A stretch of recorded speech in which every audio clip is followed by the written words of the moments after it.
He tore her photograph in half. Right there on the platform, in front of the station master, the hotel keeper's wife, and a dozen strangers who had nothing better to do on a Tuesday morning than watch a woman's life fall apart. Clarence Hodge didn't say a word, didn't explain himself. He just looked at Lydia Mercer the way a man looks at something he ordered by mistake, let the two pieces flutter from his fingers onto the dusty boards at her feet, turned his back, and walked away. She was 26 years old. She had crossed 1,700 miles on a train that smelled like coal smoke and other people's lunches. She had 43 cents in her pocket, a carpet bag with a broken clasp, and nowhere on earth to go. If that had happened to you, if the person who was supposed to be your future looked right through you and walked away without a single word, what would you have done? Before we go any further, if stories like this one speak to something in your heart, stories about ordinary people finding extraordinary courage, please take a moment to subscribe to this channel and hit that like button. Drop a comment below and tell me what city or country you're watching from. I want to see how far this story travels. And stay with me until the very end, because what happens next is something I promise you won't see coming. Now, let's go back to that train platform, and let's start from the beginning. Lydia Mercer had never considered herself a brave woman. She was practical. She was careful. She kept her shoes repaired longer than most women bothered to, and she could stretch a pot of soup across 3 days if she had to. Those were the skills her mother had given her before consumption took her away. And they were the skills that had kept Lydia employed as a seamstress in a cramped Boston workroom for the better part of 6 years, stitching other women's wedding gowns while her own future remained a blank, white page. She wasn't unhappy, exactly, but she was alone in a way that had weight to it. The kind of alone that doesn't hit you all at once but settles into your bones over time, the way cold does in a house with no insulation. She ate her meals at a table meant for 4. She slept on one side of a bed she'd never shared. She went to church on Sundays and watched families fill the pews, and she smiled at them and meant the smile mostly, but walked home to an empty apartment and sat by the window and thought, this cannot be everything. It was her friend Agnes who showed her the advertisement. A simple notice in a Boston paper, 2 columns over from a land survey announcement. Rancher, widower, seeks respectable woman for correspondence and possible matrimony. Montana Territory. Must not be afraid of hard work or wide open sky. Lydia had read it 3 times. Then she'd folded the paper and gone back to her stitching. Then she'd unfolded it and read it again. You're not seriously considering it, Agnes said. I'm considering it seriously, Lydia corrected, which wasn't exactly the same thing. She wrote a letter that night, a careful letter, honest but not desperate. She told Clarence Hodge that she was a seamstress, that she had experience keeping house, that she had no family left to speak of, and that she was not afraid of hard work or wide open sky. She didn't write that she was afraid of growing old eating soup alone in a quiet apartment. Some truths aren't for strangers. He wrote back within 2 weeks. Short letters, businesslike. He needed a woman who could cook and manage a household. He had a good piece of land, a solid house, enough cattle to make a decent living. He didn't mention love. He didn't mention much of anything personal at all. But he asked for a photograph and she sent one. And when he replied asking her to come, she told herself that was close enough to a beginning. She gave her notice at the workroom. She packed everything she owned into a carpet bag with a broken clasp that she'd been meaning to fix for 2 years. She bought a one-way train ticket because one-way was 30 cents cheaper than round-trip, and she was not a woman who wasted 30 cents on pessimism. She spent 5 days on that train watching America change outside the window, the flat, sun-baked plains swallowing up everything she'd ever known. And she told herself she was brave. She told herself she was beginning. She told herself that a woman who could cross 1,700 miles on 43 cents and a broken carpet bag was exactly the kind of woman a Montana rancher needed. She was still telling herself that when the train pulled into Harlan Creek. The platform was smaller than she'd pictured. Everything was smaller and more sun-bleached and more brutally real than the picture she'd built in her mind. The other passengers brushed past her as she stood at the top of the steps, gripping her bag, scanning the crowd. She spotted him right away. There weren't many candidates. The platform held maybe 30 people. And Clarence Hodge matched the description he'd given in his letters. Broad shoulders, dark hat. Standing at the edge of the crowd with his arms crossed like a man waiting on a delayed shipment. Lydia smoothed her skirt, even though the skirt was wrinkled beyond smoothing after 5 days on a train. She walked toward him. She tried to smile the way you smile when you want to make a good first impression without looking like you're trying to make a good first impression. He looked at her. She watched his face the way you watch weather, hoping for sun, afraid of what's coming. And his face did something she hadn't prepared for. It didn't harden with anger. It didn't shift with surprise. It simply emptied, like a room when the last lamp goes out. He looked at her the way you look at arithmetic that doesn't add up, for just a moment. And then his hand went to his breast pocket and he pulled out the photograph she'd sent, the one where she was wearing her good blouse, her hair done up, trying to look like a woman worth crossing 1,700 miles for.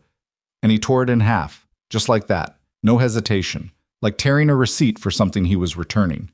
The two halves fluttered down onto the platform boards. Lydia's eyes followed them because she didn't know where else to look. "I don't think this arrangement will suit," Clarence Hodge said, and then he walked away. Those were the only words he ever spoke to her. She didn't move for what felt like a very long time. Around her, the platform crowd shifted and murmured. Someone laughed. She didn't know who, and she didn't look up to find out, because she understood on some animal level that if she looked up, she would have to acknowledge that this was real, and she wasn't ready for that yet. 43 cents, a broken carpet bag, 1,700 miles from the only city she'd ever known. The station master appeared at her elbow, a heavy-set man with kind eyes that also looked vaguely relieved that this problem had not become his direct responsibility. "Ma'am," he said, do you have somewhere to go?" "Yes," Lydia said, because she was not the kind of woman who admitted otherwise to strangers. She walked off the platform with her back straight and her bag clutched against her side, and she went around the corner of the station building and she stood against the wall in the narrow strip of shadow, and she breathed. She did not cry. She would not cry. She had not survived 6 years of stitching other women's wedding gowns and eating soup alone at a 4-person table to stand in the dirt behind a train station in Montana and cry over a man who couldn't even do her the courtesy of a full sentence before he unmade her future. But her hands were shaking. She noticed that. She pressed them flat against her skirt and breathed and told herself, one thing at a time. First thing, money. Second thing, shelter. Third thing, a plan. She had 43 cents and no plan, and the first thing she needed was to think. She came back around to the front of the station because hiding felt worse than being seen. The crowd had thinned. The train was pulling out, taking with it the last physical connection to everything familiar. She watched it go and felt something shift in her chest. Not quite grief, but something adjacent to it. The closing of a door. "You're the mail-order woman." She turned. A girl was standing on the platform steps, maybe 7 years old, with tangled dark hair and a serious expression that looked too old for her face. She was wearing a dress that had been hemmed and re-hemmed so many times the fabric at the bottom had a ghostly stripe where each previous hem had been. "I suppose I am," Lydia said. "Mr. Hodge left," the girl said. It wasn't said with cruelty, just stated the way a child reports facts. "Yes, I noticed." "Are you going to cry?" Lydia looked at this small, serious person and felt something unexpected move through her. Something almost like humor, if humor could be flavored with exhaustion. "I haven't decided yet," she said honestly. The girl considered this. "My pa says crying doesn't fix anything, but sometimes it helps things feel less stuck." "Your pa sounds like a reasonable man." "He's over there," the girl pointed. "He's been watching you." Silas Boone was leaning against a post at the far end of the platform, not pretending not to watch, just watching the way a man watches something he's trying to figure out. He was tall in the way that comes from years of outdoor work, rather than youth, weathered in the face, but not old, with a quiet that wasn't unfriendly, but was clearly well-practiced. He walked over when he saw his daughter pointing, which Lydia guessed had probably not been the plan. "Ruby," he said, in a tone that suggested this was not the first time she'd done something like this. "She said she hasn't decided if she's going to cry yet," Ruby reported. Silas Boone looked at Lydia with an expression that held no pity, which she found she appreciated more than she would have expected. "I'm sorry about what happened," he said. "Hodge is a fool. That's not an excuse. It's just a fact." "Thank you," Lydia said. "Are you planning to offer me a job, or were you only planning to state facts?" Something changed in his face. Not quite a smile, but the shape a face makes just before one. "I wasn't planning either, honestly, but now that you mention it, He was quiet for a moment, working something through. My ranch is short on help. I've got a daughter who needs looking after and a kitchen that's been managed by a man who's better with cattle than with cooking.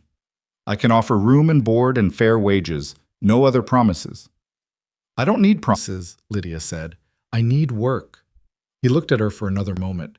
Then he nodded once, the way men nod when they've made a decision they're not entirely sure about but are going to live with anyway. Wagons out front, he said. I know, Ruby told Lydia gravely, slipping her small hand into Lydia's without asking. He always parks it crooked. She didn't let herself think too much in the wagon. Thinking was dangerous when you were tired and shaken, and you just had your entire imagined future torn in half, along with your photograph. So she watched the land instead, the enormous, indifferent sprawl of it, the way it went on and on past the point where anything felt familiar. And she held her broken carpet bag in her lap, and she paid attention to the small girl sitting between her and this quiet stranger, because paying attention to the present was better than grieving the past. Ruby Boone talked constantly and then went silent without warning, like a brook that disappears underground for stretches and then surfaces again somewhere unexpected. She told Lydia that she was 7 3/4, that her favorite food was biscuits with honey, but not too much honey, that the ranch dog was named General, and he bit strangers, but probably not her, that her father could not make biscuits at all, and the ones he tried were like rocks, actual rocks. She had compared them to rocks she'd found by the creek, and the rocks were softer. Silas kept his eyes on the road and said, "That's an exaggeration, Ruby." "Which part?" Ruby asked. He didn't answer. Lydia found herself thinking that this child had probably been lonely for a very long time. The thought arrived quietly, without drama, but it settled in somewhere and stayed. When they turned off the main road and the ranch came into view, the weathered house, the leaning fence post, the kitchen garden gone half to weeds. Lydia looked at it and did a quick assessment the way she'd always assessed a workspace when she was first brought in. What was broken, what was salvageable, what needed to be started from scratch. A lot was broken. Most things were salvageable. She could work with that. "It needs work," Silas said, watching her look at it. There was something almost apologetic in his voice, as if he'd been hoping she wouldn't notice. "Most worthwhile things do," Lydia said. She climbed down from the wagon before he could come around to help her, because she was not going to begin this arrangement by being handed down from a wagon like something fragile. She was not fragile. She had 43 cents and a broken carpet bag, and she had just had the worst morning of her life, and she was still standing up, and that was going to have to be enough. "Show me the kitchen," she said. Ruby grabbed her hand again. "It smells a little bit," the girl warned helpfully, "but not like it used to." "That's encouraging," Lydia said. And she followed a 7-year-old girl through the door of a stranger's house, into a life she hadn't planned and couldn't have imagined, and she told herself one thing at a time. The kitchen first, then everything else. The kitchen was worse than she'd let herself show. Lydia stood in the doorway for a moment, just a moment, because she was not a woman who stood in doorways for long, and took it in. The cast-iron stove had a crack along the left side that someone had patched with what appeared to be clay and optimism. The work table was sound but stained with things she didn't try to identify. 2 of the 3 shelves on the far wall listed to the right at an angle that suggested they'd been listing that way for years, and everyone had simply adjusted their expectations. There was a smell. Not terrible, but present. The particular smell of a kitchen that had been fed from but not truly cooked in for a long time. Ruby stood beside her, watching her face with the focused attention of a child trying to read an adult. "I told you," Ruby said. "You did," Lydia agreed. "Pa said it wasn't that bad." "Your pa was being optimistic." "What's optimistic mean?" "It means seeing things the way you'd like them to be instead of the way they are." Ruby considered this. "Is that bad?" "Depends on whether you're the one doing the cooking," Lydia said, and she rolled up her sleeves and went to work. She didn't ask where anything was kept. She opened every cabinet and drawer herself, because asking felt like waiting, and she was done waiting. She found a half-empty sack of flour, some dried beans that were on the older side, a string of onions that were still good, and a piece of salt pork wrapped in cloth. She found a cast-iron skillet that someone had left unwashed with what she suspected had once been eggs. She found a wooden spoon that was perfectly fine, and a ladle with a bent handle and a tin of lard that was down to its last 1/4 inch. She could work with that. She started with the skillet because nothing useful could happen in a kitchen until the tools were clean. Ruby pulled a stool to the edge of the work table and watched with the solemn attention of someone witnessing a procedure she didn't fully understand but recognized as important. "My mama used to cook," Ruby said after a while. Lydia kept scrubbing. "What kinds of things?" "Biscuits, bean soup. She made a pie sometimes, but Pa says it wasn't very good." Ruby paused. "I think he says that because it makes him sad to say it was good." Lydia stopped scrubbing for just half a second. Then she kept going. "That sounds about right," she said. "She died when I was 4, Ruby said, in the flat way children report things they've had to say often enough that the words have gone smooth. "I don't remember her very much, just her hands, and that she smelled like lavender." Lydia set the skillet down and looked at this girl with her re-hemmed dress and her serious eyes, and the particular kind of loneliness that comes from growing up in a house where everyone is grieving the same absence but nobody talks about it. She felt something in her chest tighten. Not pity. Ruby would have hated pity. She could already tell that about her. But something more like recognition. The feeling of seeing another person's particular shape of alone and knowing its outline. "What was her name?" Lydia asked. "Catherine," Ruby said. "But Pa called her Cat." She tilted her head. "What should I call you?" "Lydia," she said. "For now." Ruby seemed to file that away. "For now," she repeated, in a way that made it sound like the beginning of a negotiation. Silas came in from outside an hour later to find the kitchen transformed in the specific way that a space transforms when a competent person decides to take it seriously. The stove had been blacked. The shelves had been straightened. Lydia had found a short piece of lumber and wedged it as a temporary prop until something better could be arranged. The work table had been scrubbed down to something approaching its actual color, and there was a pot on the stove that smelled like things being improved. He stood in the doorway with his hat in his hands and looked at all of this and then looked at Lydia, who was chopping an onion with the focused efficiency of someone who had been chopping onions her whole life and had long since made peace with the crying. "You didn't have to do all this today," he said. "I wasn't going to do it tomorrow," she said. He was quiet for a moment. Ruby was sitting at the table with a piece of cornbread Lydia had managed from the flour and lard, eating it with the concentration of someone experiencing something unexpectedly good. "It's not rocks," Ruby announced, without looking up. Silas looked at Lydia, and she looked back at him, and neither of them smiled exactly, but the air between them shifted slightly, like a window being cracked open in a room that's been shut up too long. He sat down at the table. She put a bowl of bean soup in front of him without asking if he wanted it. He ate it without commenting on it, which she took correctly as a compliment, because a man who is used to bad food says nothing when food is simply good, because saying nothing is how he shows relief. "I'll need to know what's stored," she said when he was halfway through the bowl. "What comes from the garden, what you buy in town, what you slaughter for yourselves.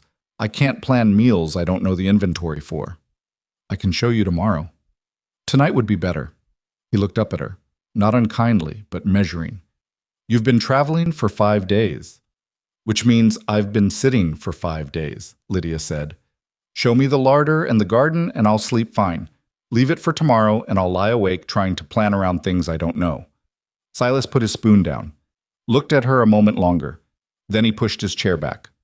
"All right," he said. "Up." The kitchen garden was the thing that genuinely troubled her. She stood at the edge of it in the fading evening light, Silas beside her with a lantern, and she looked at what had been a productive garden once. She could see the bones of it, the structure, the raised beds that someone had built carefully, and what it had become in the absence of consistent attention. Half the beds were choked with weeds. The carrots had bolted. The bean vines had gone wild and were strangling everything in their vicinity. "How long has it been since someone managed this properly?" she asked. "About 3 years," he said. She didn't say anything else about that because she understood what 3 years meant in this context. 3 years meant since Catherine. She looked at the garden the way you look at something that has been hurt and is going to need time and work, and she thought, all right. "The soil's still good," she said finally. "It's not ruined, it's just neglected." She paused. "I can fix neglected."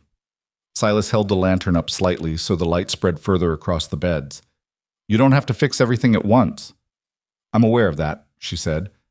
I didn't say I was fixing it tonight. You fixed the kitchen tonight. She almost laughed. She could feel it in her throat, this almost laugh, and she held it there for a second before it faded. The kitchen needed to be functional, she said. The garden can wait until morning. They walked back to the house in the particular quiet of two people who don't know each other well enough to fill silence with talk and are both smart enough not to try. At the door, Silas said, "The room at the top of the stairs. Ruby's is across the hall." "Thank you," Lydia said. "It's not—" He stopped, tried again. "The mattress is new. I bought it 2 months ago in anticipation of—" He stopped again. Lydia understood. He'd bought it in anticipation of whoever was going to come through the mail order arrangement. The arrangement that had been meant to bring a woman into this house. It just turned out to be a different woman than the one originally planned for. "That's practical of you," she said, without making it strange. He nodded, clearly grateful she hadn't made it strange. "Good night, Miss Mercer." "Lydia," she said. "You employed me. You can use my name." He considered this. "Lydia," he said, like he was testing the weight of it. "Good night." She went upstairs and sat on the edge of the new mattress with her broken carpet bag at her feet, and she let herself be still for the first time all day. She looked at her hands, chapped from the train journey, now smelling of lye soap and cast iron. She thought about the photograph, torn in half on a platform. She thought about Clarence Hodges' face doing that terrible emptying. She thought about 43 cents and what they didn't buy. And then she thought about Ruby's voice saying "for now," like the beginning of something. She lay down without unpacking, because unpacking felt permanent, and she wasn't ready for permanent. Not yet.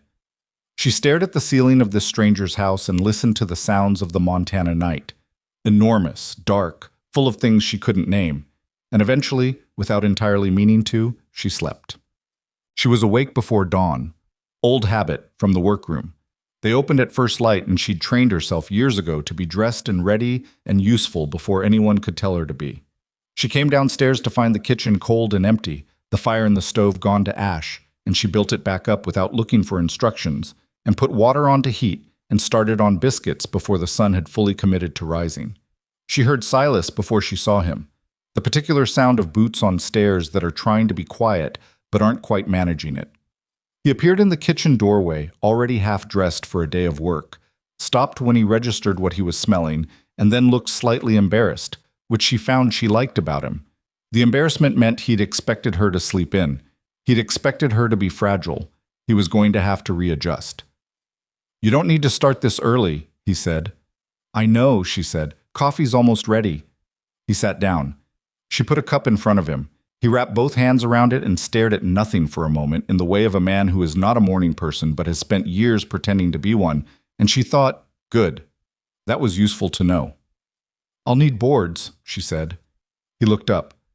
"For the shelves in the kitchen. The lumber I wedged there last night is temporary. 2 boards, about this long." She held her hands apart. "And nails. Whatever you have." "I have boards," he said. "And I'd like to start on the garden today. Not all of it, just the beds nearest the house. The carrots and beans are a loss, but there's still good ground there, and if I get seeds in within the next week or 2, we might have some yield before the season ends." She paused. "Do you have seeds stored anywhere?" He was watching her the way he'd watched her on the platform, trying to get a read on what he was dealing with. "There's a tin in the barn," he said. "I don't know what's still good. I'll check this morning." "Lydia." He said it carefully, like a man who is choosing his words and knows it. "You've been here less than 12 hours. "Yes," she agreed. "Most women—" He stopped. "I'm not most women," she said, not unkindly. "And you need this place to work. So let me work." There was a long pause. Outside, somewhere near the barn, a rooster that sounded like it was personally offended by the morning made its opinion known. Ruby thumped across the ceiling, her room directly above the kitchen, and then went quiet again. "All right," Silas said. And that was the end of it. Work. The boards were in the barn. She found the seed tin herself, on a shelf beside a coil of rope and 3 horseshoes and a broken bit that someone had kept in case it became useful, the way people in hard-working households always kept things in case. She sorted through the seeds at the work table while Ruby ate breakfast. Oatmeal with a little honey, because she'd found a jar of it behind the flour. the good thick kind that had gone slightly crystalline and was all the better for it. "What are those?" Ruby asked, leaning over to look. "Seeds." "What kind?" "Mostly still good." Lydia held up a small paper packet. "Turnips, radishes, green beans. These are late, but they might make it." She set them in a small pile. "Squash. That'll do fine." "I don't like squash," Ruby said. "You'll like it better than hungry," Lydia said. Ruby thought about this. "My pa says that too. About different things." "Then your pa and I agree on something." Ruby took another spoonful of oatmeal. She had her father's way of going quiet when she was processing something, which Lydia was starting to recognize as a characteristic of the Boone household rather than rudeness. They went quiet when they were thinking. They weren't unfriendly. They were just people who took things seriously enough to consider them before speaking, which Lydia found she preferred to people who talked constantly and meant nothing. "Are you going to stay?" Ruby asked. Lydia looked up from the seeds. "Your father hired me to work." "That's not what I asked." "No, it wasn't." Lydia set the seed packets down and looked at this 7 3/4-year-old girl who ate oatmeal with gravity and asked the direct questions that adults were too careful to ask. "I don't know," she said. "I hope to. That depends on a lot of things." "Like what?" "Like whether I do the job well enough, whether it suits everyone." She paused. "Whether the squash grows." Ruby looked slightly betrayed by this answer, which told Lydia she'd been hoping for something more decisive. But she also didn't push it, which told Lydia she was learning to live with uncertainty the way children do when they've already had the worst uncertainty arrive without warning. "I'll tell Pa you need the boards," Ruby said, sliding off her stool, and she thumped out the back door. Silas put the shelves up himself that afternoon. He didn't ask whether she wanted help or announce that he was going to do it. He simply appeared with the boards and the nails and a hammer and fixed them to the wall with the efficient competence of a man who knew his house's bones well and where every stud was hidden. Lydia handed him nails without being asked and held the board level while he marked the placement, and neither of them spoke much because there was no need to. When it was done, he pressed each shelf with both hands to test it. Solid. "Good," Lydia said, and began putting things back on them. He watched her for a moment. She could feel him watching, not in a way that was uncomfortable, but in the way you watch a person when you're trying to decide what they actually are versus what you initially assumed. She'd been a problem to be solved when he found her on that platform. A stranger in a bad situation who'd needed a solution, and he'd offered one, and she understood that. She didn't resent him for the transactional nature of it. Transactions were honest. She'd take honest over kind-seeming any day. "The Hendersons are coming by on Saturday," he said. "They're neighbors, the closest ones. Ellie Henderson has been bringing food on occasion. She should know we have someone managing the house now." Lydia placed a jar of dried beans on the top shelf and squared it up. "Will that cause problems?" "What kind of problems?" "The kind people cause," she said. "When they start asking questions about arrangements they don't fully understand." He was quiet for a moment. "Ellie Henderson is a good woman." "I'm sure she is. Good women ask the most thorough questions." He almost smiled. She was getting better at spotting the edges of his almost smiles. They weren't hidden exactly, just small, contained, like a fire banked carefully to last through the night. "I'll handle the explanations," he said. "I can explain myself perfectly well," Lydia said. "I don't doubt it." "Then let me." Another of his long, quiet pauses. "Fair enough," he said, and took his hammer and left. The first week passed the way hard weeks pass, long in the day and short in the memory afterward, compressed by the volume of work into something that felt like a blur of purpose rather than a stretch of time. Lydia was up before light every morning and usually the last one to sit down at night. She attacked the garden in 2-hour stretches between meal preparation, pulling weeds by the armful, turning soil, getting seeds into the ground with the focused urgency of someone who understood that the season wasn't going to wait on her schedule. She rehemmed 2 of Ruby's dresses and let out the seams on a third because the girl was clearly in the middle of a growth spurt that her wardrobe had not anticipated. She fixed the carpet bag clasp with a piece of wire she found in the barn. She wasn't sure why. She wasn't planning to leave. But fixing broken things was simply what her hands did when they were idle, and the bag had needed fixing for 2 years. Ruby trailed her through most of it, not underfoot, Ruby was too self-possessed for underfoot, but nearby. She had a way of positioning herself at the edge of whatever Lydia was doing with an expression of focused observation, like an apprentice who hadn't yet asked to be taken on, but was quietly demonstrating that she was worth it. On Wednesday, she asked if she could help with the weeding. "Do you know what a weed looks like?" Lydia asked. "Everything I pull Pa tells me was important," Ruby said. "Then yes, I'll teach you." Lydia showed her the carrot seedlings they were saving, the bean sprouts they were starting over, the difference between a weed and a volunteer plant, and why it mattered. Ruby listened with her whole face, the way children do before they learn to pretend they're only half paying attention, and she made only 2 mistakes the entire afternoon, and both of them minor. "You're good at this," Lydia said when they stopped for water. Ruby wiped her hands on her dress. Her dress was already filthy, and she didn't care at all, which Lydia found she liked. "Pa lets me help in the barn, but not in the garden because he says I pull everything up." "Did he teach you what not to pull?" Ruby shook her head. "Well, that's why," Lydia said, not unkindly, and gave her back her row. That evening at supper, Ruby announced to Silas, "Lydia says I'm good at weeding." Silas looked at Lydia across the table. "Is that so?" "She just needed to know what to leave," Lydia said, serving his plate. "Same as most things."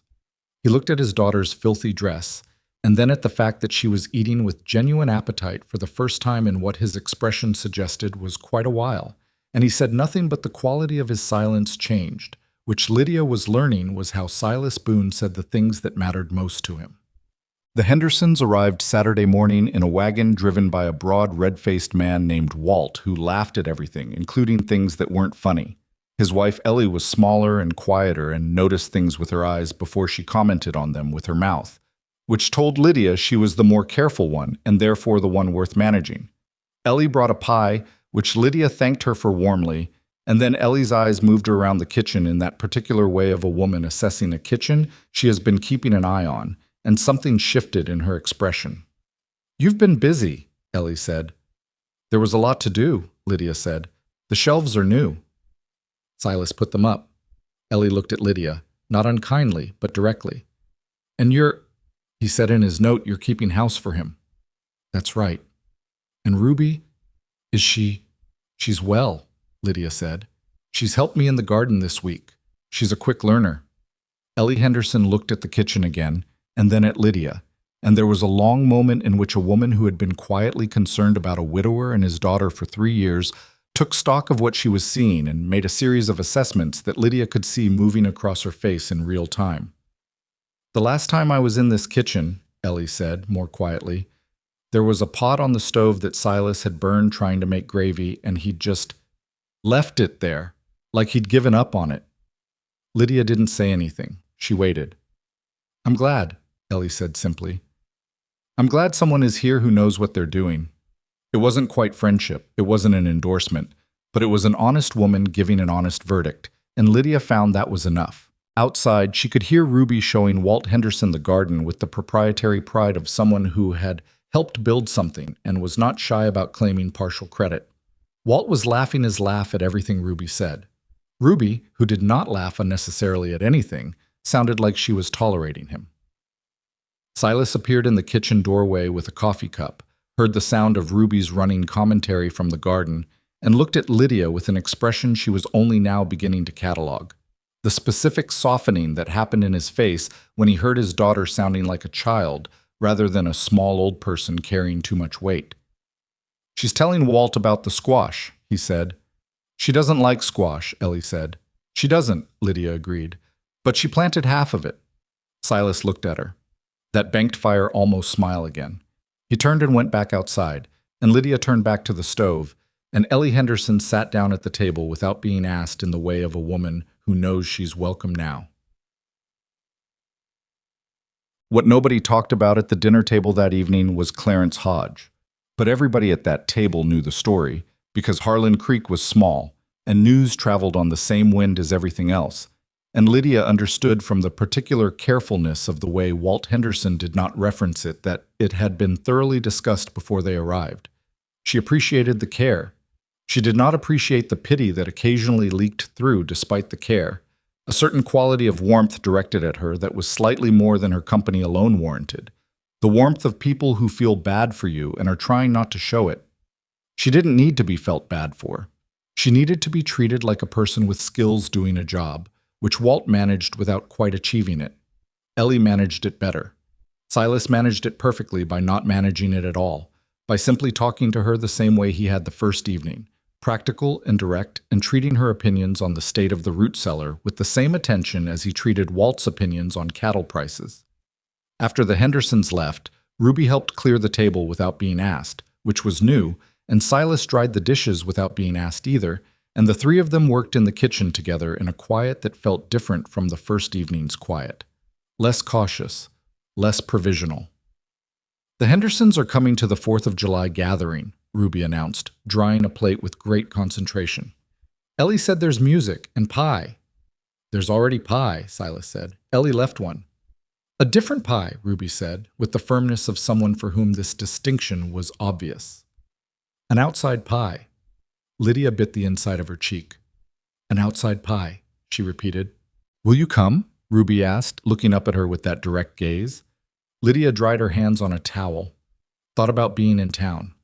Thought about being seen in town with this family, 2 weeks after what had happened on that platform. She thought about the weight of it, the stares, the careful way people would look at her, and then look away. "I'll think about it," she said. Ruby looked unsatisfied with this answer.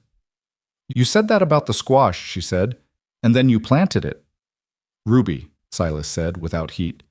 "I'm just saying," Ruby said, and went back to drying her plate. Later, when Ruby was in bed and the kitchen was quiet, Silas sat at the table with the ranch ledger open in front of him, and Lydia sat across from him mending one of Ruby's dresses by the lamp. They'd been working in the same room for 20 minutes without speaking, which was no longer uncomfortable the way it had been in the first days. It had become simply normal. The ordinary quiet of two people who each had work to do and enough respect for the other's concentration to let them do it. He closed the ledger and rubbed the bridge of his nose, which meant the numbers were not cooperating. She'd learned that about him too. "Bad year?" she asked, without looking up from the seam. "Not bad," he said. "Not good. Middle." He paused. "The water situation in the south pasture has to be dealt with before summer ends, or we'll lose cattle." "What does that cost?" He told her. She considered it. "Is there anything in the garden that could be sold at the Saturday market, once the first beds start yielding?" He looked at her. "That's not usually—" He stopped. "Not usually what?" "Not usually something the ranch does," he said. "It's a kitchen garden. It's for the household." "It could be for the household and something else," Lydia said. "If I can get the yield up high enough. Tomatoes and squash will bring in something, even if it's small." He was quiet. She kept sewing. "You said Ruby doesn't like squash," he said finally.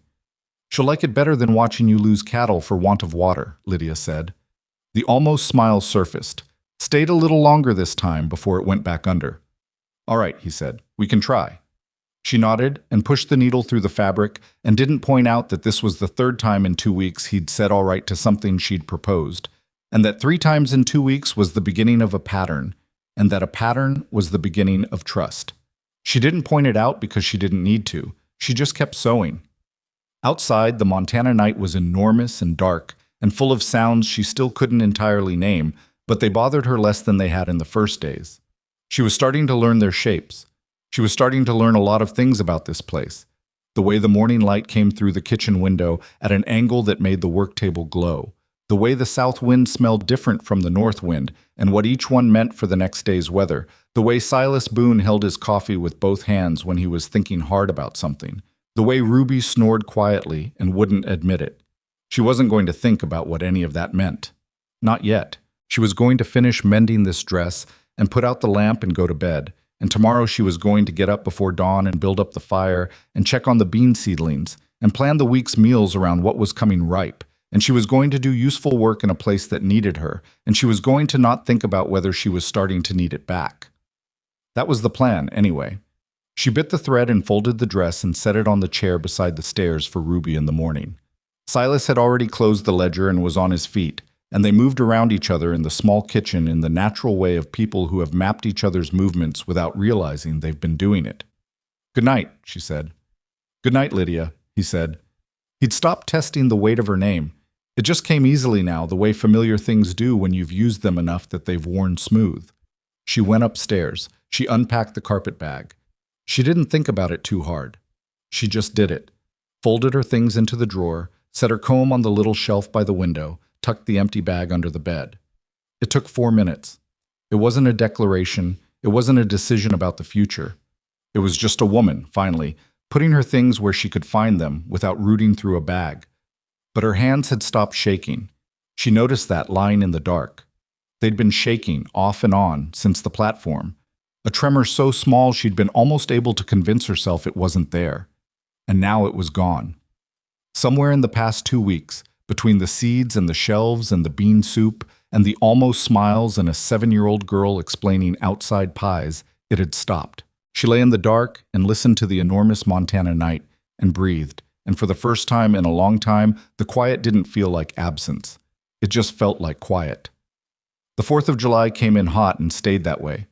Lydia had gone to the gathering, not because Ruby had worn her down, though Ruby had, steadily and without apology, mentioning the outside pie at intervals that suggested careful strategic planning, but because Lydia had looked at herself in the small mirror above the wash basin on the morning of the 4th and decided that a woman who had crossed 1,700 miles and put seeds in the ground and fixed broken shelves and stopped shaking was not going to hide from a town gathering because of what one small, cruel man had done on a train platform 3 weeks ago. She wore her good blouse, the same one she'd worn in the photograph. She noticed Silas register this when she came downstairs, and she saw him decide not to say anything about it, which was exactly the right decision, and she noted that he'd made it. The gathering was on the flat ground behind the feed store, and by the time the Boone wagon rolled in, half of Harlan Creek was already there. Lydia felt the shift in the air the moment she climbed down. Not hostile exactly, but aware. People looked. Some looked away quickly. A few didn't look away at all, but just watched with the open curiosity of people who had heard a story and were now comparing the story to the actual person. She stood beside the wagon and let them look. She didn't perform anything. She didn't smile too wide or stand too straight or do any of the things you do when you're trying to make people revise their opinion of you. She just stood there being herself, which was, she had learned this the hard way and recently, enough. Ruby grabbed her hand. "There's Ellie," she said. "She'll know where the pie is." And that was how Lydia Mercer spent her first 4th of July in Harlan Creek, Montana, led by a 7-year-old girl on a mission for outside pie, through a crowd that was still making up its mind about her, into a summer afternoon that smelled like grass and wood smoke and something beginning. She didn't think about Clarence Hodge once. She noticed that at the end of the day, and it felt like something. July deepened and the heat with it. By the 3rd week, the sky had the flat, washed-out look that old-timers in Harlan Creek called a warning sky, and the creek that ran along the eastern edge of the Boone property dropped 6 inches in as many days. Silas started going out earlier in the mornings and coming in later in the evenings, and the quality of his tiredness changed. It had been the ordinary tiredness of a man doing hard physical work, and it became something with more weight to it. The tiredness of a man watching a situation develop that he cannot fully control and is trying to stay ahead of anyway. Lydia didn't ask him to explain it to her. She watched and learned what she could from what was in front of her. The cattle being moved to the north pasture where the grass was still holding. The water barrels she started keeping filled as a precaution. The way Silas checked the sky every morning the way other men check a clock. One evening, he came in with his shirt dark with sweat and dust and sat down at the table and didn't reach for the food she'd set out, just sat with his hands flat on the table and stared past her at the wall. She put a glass of water in front of him. He drank it without picking his head up. 16 cattle, he said. She sat down across from him. What about them? Lost 3 this week to the heat. The other 13 are struggling. He looked at the food, looked away again. If we don't get rain in the next 10 days, the south herd is in trouble. What can be done? I've been hauling water from the creek, but the creek is dropping. He rubbed the back of his neck. I can sink a secondary well, but that takes time and money, and the timing on both is bad. Lydia looked at the ledger on the shelf. She'd been adding the garden income to it each week, small amounts, tomatoes and squash and beans, at the Saturday market. Not enough to be transformative, but enough to be real. The market money, she said. It's not enough for a well. I know, but it's something. She paused. What about the Hendersons? Walt mentioned a shared water arrangement when he was here. Silas looked at her. That was 3 years ago. Things between the properties were different then. There was a fence dispute last spring. Is it resolved? More or less. Then Walt Henderson is a man who laughs at everything and wants to be on good terms with his neighbors, Lydia said. In my experience, men like that are more flexible than their history suggests when the conversation is had directly. She paused. Let me talk to Ellie. This isn't a kitchen garden problem, Silas said, and it came out with more edge than she thought he intended, because he looked at her immediately after, and the edge softened. You mean it's your problem and you don't want help with it, she said, without anger. He was quiet. Silas. She said his name the way he'd started saying hers, naturally, without making it a production. I'm not trying to run your ranch. I'm trying to help you keep it. Those are different things. He looked at the water glass, looked at the wall. The particular quality of Silas Boone's silences had become readable to her by now, in the way that you learn to read weather if you pay enough attention. This one was not disagreement. It was a man unused to leaning on anyone trying to remember how to open that door. Talk to Ellie, he said finally. She nodded and served his plate and didn't push further, and he ate, and the evening settled into its new ordinary shape, which was still precarious in the way that all new things are precarious, built on days and small decisions rather than years, not yet strong enough to take for granted, but real. Ellie Henderson came 2 days later, and not because Lydia had asked her to. She'd sent a note, but Ellie arrived before a reply could reasonably have been expected, which told Lydia she'd been looking for a reason to come, and the note had simply provided one. She brought the children, 3 of them, ranging from Ruby's age down to a toddler who had opinions about everything and the lung capacity to express them. And the kitchen became briefly loud in a way it hadn't been since Lydia arrived. Ruby treated the Henderson children with the benevolent authority of someone receiving guests in her own domain, which was new and which Lydia filed away as significant. While the children occupied the back garden under Ruby's supervision, which mostly meant Ruby telling the younger ones what not to touch, Lydia and Ellie sat at the kitchen table with coffee. Walt already knows, Ellie said before Lydia had finished explaining. I thought he might. He's been watching the creek too. He's not a complicated man, but he watches what matters. She wrapped her hands around her cup. He'll agree to the shared access. There might need to be some fencing adjusted, but he won't make it hard. Lydia released a breath she hadn't fully been aware of holding. Thank you, Ellie. Don't thank me. The Boone property failing doesn't help anyone. She said it practically, the way she said most things, but her eyes were warmer than her voice. How is he, Silas? Tired, Lydia said. Worried, though he won't say so. He never says so. He didn't say so when Catherine was ill, either. He just got quieter and quieter until she was gone, and then he got so quiet you could barely find him. She looked at her cup. That first year after was hard to watch. Lydia didn't say anything. She was learning when to speak and when to let silence do the work. Ruby seems better, Ellie said. She seems like herself. Whichever self that's going to turn out to be, she's finding it. She looked at Lydia. You. That's Ruby, Lydia said. She was ready. She just needed some tending. Same could be said of the garden, Ellie said, and smiled. And the shelves. The water agreement with the Hendersons bought time, but the heat didn't relent. If anything, July's last week was worse than its first, the kind of heat that sits on a place like a hand-pressed flat, pushing everything down. The cattle moved slow. The dogs lay in whatever shade existed and didn't bother to get up when strangers arrived.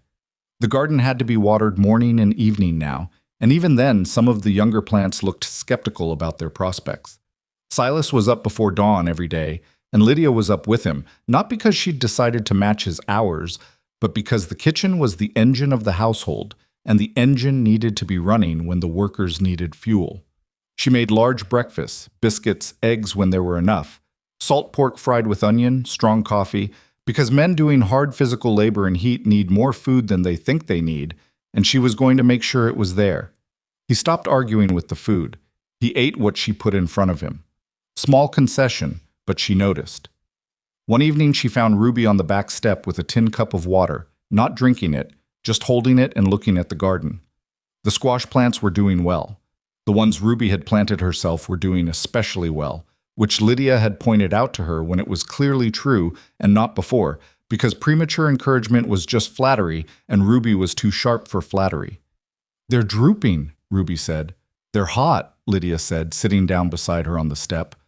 "Like the rest of us." "Will they die?" "Not if we water them in the morning before the sun gets high." She looked at the garden. "The roots are deep enough now. They'll be all right." Ruby looked at the squash with the expression of someone who has invested in something and is discovering that investment comes with anxiety. "I still don't like squash," she said. "I know.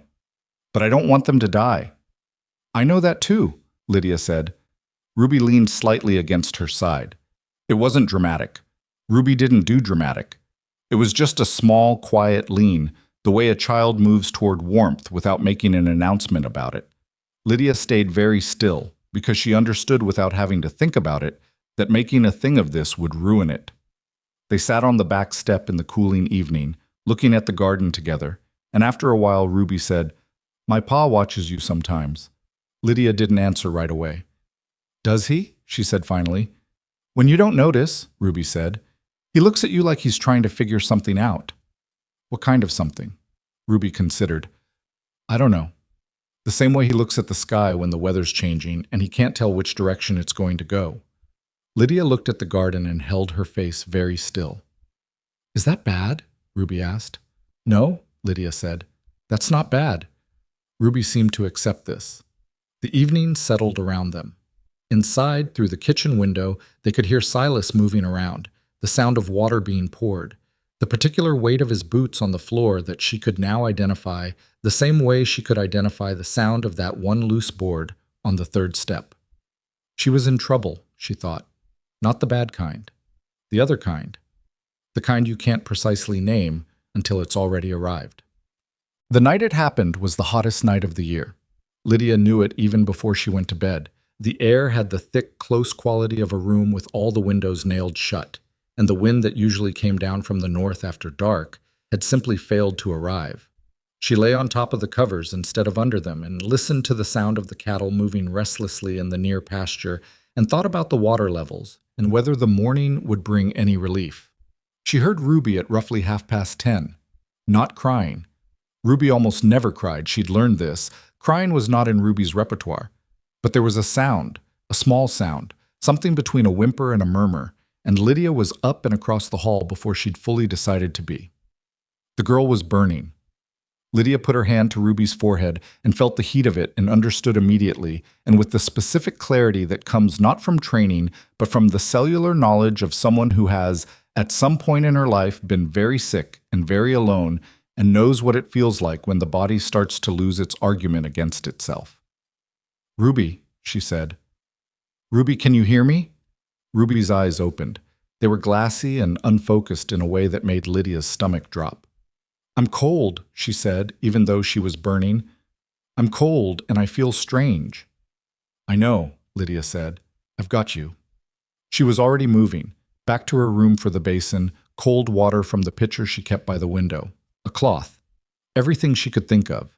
She stripped Ruby's blanket down and replaced it with a light sheet and began cooling her down methodically, wrists and forehead and the back of the neck, the places where blood ran close to the surface and cooling could happen fastest. She registered the sound of footsteps on the stairs.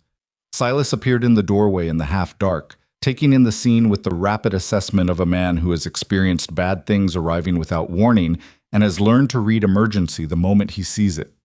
"How high?" he said. "Hi," Lydia said. "I need more cold water. The barrel outside, but bring me as much as you can carry." He was gone before she finished the sentence. She stayed with Ruby, talking to her. Not the false cheerfulness of talking to a sick child, but actual talking, saying her name, asking her simple things to keep her present, to keep the connection between them from going somewhere unreachable. Ruby's answers were slow and sometimes made no sense, and that was the most frightening part. The fever had her partially somewhere else, and Lydia was not going to let it take her the rest of the way. Silas came back with the water. He didn't hover in the doorway. He came in, set the bucket where she needed it, and knelt on the other side of the bed without being asked. "The doctor," Lydia said. 4 hours. Maybe more in the dark." 4 hours was too long. She knew it, and he knew it, and they both knew they were not going to say that out loud in front of Ruby. Then we manage it ourselves until morning, Lydia said. He looked at her across his daughter in the lamplight. She couldn't fully read his face. The lamp was low and the shadows were deep, and the lines around his eyes were cut harder than usual, with something she understood was fear. The particular fear of a parent who has already lost one person who mattered and is looking at the possibility of losing another. Tell me what to do, he said. She told him. They worked together in a rhythm that took no more than 10 minutes to establish. She directed, he executed, and when she moved, he moved around her without having to be managed. Because a man who is good at hard physical work is also good at understanding the spatial requirements of a task and staying out of the way of someone who is doing one. They got more water into Ruby by small spoonfuls when she could take it and stopped when she couldn't. They kept rotating the cooling cloths. They watched her chest rise and fall, and they kept watching. At one point, around midnight, Ruby looked at Lydia with eyes that were slightly more focused and said, "Are you going to leave?" Lydia pressed the cloth to her forehead. "No," she said. "I'm right here." "Pa said you might leave," Ruby said, in the drifting way of a feverish child saying things she might not say otherwise. "He said he didn't know if you'd stay." Lydia didn't look at Silas. She kept her eyes on Ruby. "I'm not going anywhere tonight," she said. "That's all you need to know right now." Ruby closed her eyes. Her breathing was still too fast, but it wasn't worsening. Lydia noted this, held on to it. 2 in the morning was the worst of it. The fever spiked. She could feel it even before she put her hand to the girl's forehead again, just from the heat radiating off the bed. And Ruby's breathing went shallow and rapid in a way that made something cold move through Lydia's chest. She changed the compresses faster and asked Silas for more water and made herself breathe evenly because one of them needed to be calm, and she had decided it was going to be her. Silas was doing the same thing. She could see it. The deliberate quality of his movements, too controlled to be natural, the way a man moves when he is keeping himself together by concentrating on the next task and the next, and not allowing his mind to go anywhere past that. "She's strong," Lydia said. "She's been fighting it for hours and she's still here." He was wringing out a compress. He didn't answer. "Silas." He looked up. "She's going to be all right," Lydia said. She didn't know this for certain, but she said it with certainty because what Ruby's father needed right now was not her doubt. "She's too stubborn not to be." Something moved through his face. He looked back down at the cloth in his hands. "She gets that from her mother," he said, rough. "Then that's a good thing to inherit," Lydia said, and she went back to work. Around 3, Ruby stopped mumbling. Her breathing slowed and deepened. Lydia put her hand to the girl's forehead and then checked it again because she didn't trust the first reading, and then she looked at Silas across the bed and said, "It's coming down." He closed his eyes for approximately 3 seconds, then he opened them. "You should sleep," Lydia said. "I'll stay with her." "I'm not leaving," he said. It was quiet but final, the way he said things he'd already decided. She didn't argue. She pulled the chair from the corner and sat in it, and he sat on the edge of the bed with his back against the wall and his daughter's hand on his knee, and they kept their vigil while the Montana night moved slowly towards something that was going to have to be morning eventually, whether it wanted to be or not. She fell asleep in the chair somewhere around 4. She didn't intend to. Her body simply made the decision for her, the way bodies do when the adrenaline finally releases and there's nothing left to run on. She jerked awake what felt like minutes later to gray light through the curtains and the sound of a bird doing something optimistic outside, and Ruby's voice saying, "I'm hungry." Lydia was at the bedside before she was fully conscious. Ruby was looking at her with eyes that were clear, actually clear, present and focused and entirely Ruby. That serious old soul gaze without the glassiness, without the distance, without the terrible absence that had been there in the night. The fever was gone. Not completely. There was still warmth in her skin, but the crisis had broken. The worst was on the other side of them now, and Lydia could feel it in the way she could suddenly breathe all the way down without effort. The way you can when a weight has been lifted that you'd been carrying so long you'd forgotten it was there. "You're hungry," Lydia said, and her voice came out steadier than she expected. "My throat is very dry," Ruby said, "and I had a dream about biscuits." "Biscuits I can do?" Lydia said, Ruby turned her head to look at Silas, who was still on the edge of the bed, leaning forward now with his elbows on his knees, looking at his daughter with an expression that he wasn't trying to manage. It was just there, open on his face, this enormous, wrung-out, unspeakable relief, the kind that comes out of fear's shadow and has nowhere to put itself. "Pa," Ruby said, "you look terrible." He laughed. It came out short and rough, not his usual almost smile, but something rawer. "You scared me half to death," he said. "I didn't mean to," Ruby said reasonably. "I was just hot." He put his hand on her head, not to check temperature, just to touch her. He held it there a moment. His jaw worked once. Then he said, "I'll get the doctor still. Have him come out and check you over." "I want biscuits first," Ruby said. "After the biscuits," he said. Lydia was already at the door. She stopped because she felt him look at her and turned back. He was looking at her the way he'd looked at the sky when the weather was uncertain, except it wasn't uncertain now. Something had settled in his face, not resolved, not finished, but different from before, as if something that had been held at a distance had moved closer without him deciding to let it, the way all the most significant things happen. "Thank you," he said. Just that. But the way he said it reached back through the whole night, through 2 a.m. and the worst of it, and stay with me, stay present, she's going to be all right. I've got you. "She did the hard part," Lydia said. "I just stayed up." He shook his head slightly, just slightly, meaning, don't do that. She didn't do that. She just held his gaze for a moment, and something passed between them that neither of them named, and then she went downstairs to make biscuits. Dr. Callahan arrived from town around mid-morning, by which point Ruby was sitting up in bed eating her second biscuit and expressing firm opinions about which of the Henderson children she would and would not allow into her garden based on their behavior during the 4th of July gathering. The doctor checked her over with the thorough efficiency of a man who had made many house calls in heatwave conditions and confirmed what Lydia had already concluded: high fever, likely from the heat, and some secondary infection that was already breaking, no lasting damage if she rested and took fluids. He looked at Lydia when he said this. "You managed it well," he said. "It wasn't effusive. He wasn't an effusive man, but it was genuine." "I had help," she said. Silas was in the doorway. "She kept Ruby's temperature from going higher," he said, "through the worst of it." The doctor looked between them with the practiced neutrality of a man who had seen a great many things in his years of house calls and had learned to read a room without commenting on what he read. "Keep her cool and rested," he said. "Water, light food, no exertion for 3 days." He snapped his bag shut. "The heat's not done yet. Watch the livestock. Watch everyone, frankly. It's been a bad one." He was right about the heat. It didn't break for another week. 7 more days of the flat white sky and the dry wind and the water levels dropping. 7 more days of Silas hauling water and Lydia managing the household and Ruby managing her recovery with the impatient compliance of a child who has been told to rest and is doing so resentfully. But something had shifted in the house after that night, not dramatically. Nothing in this household happened dramatically, which was one of the things Lydia had come to appreciate about it. But there was a different quality to the space between herself and Silas now. The carefulness was still there. They were both careful people. But it had changed its shape. It was no longer the carefulness of 2 strangers trying not to make wrong assumptions.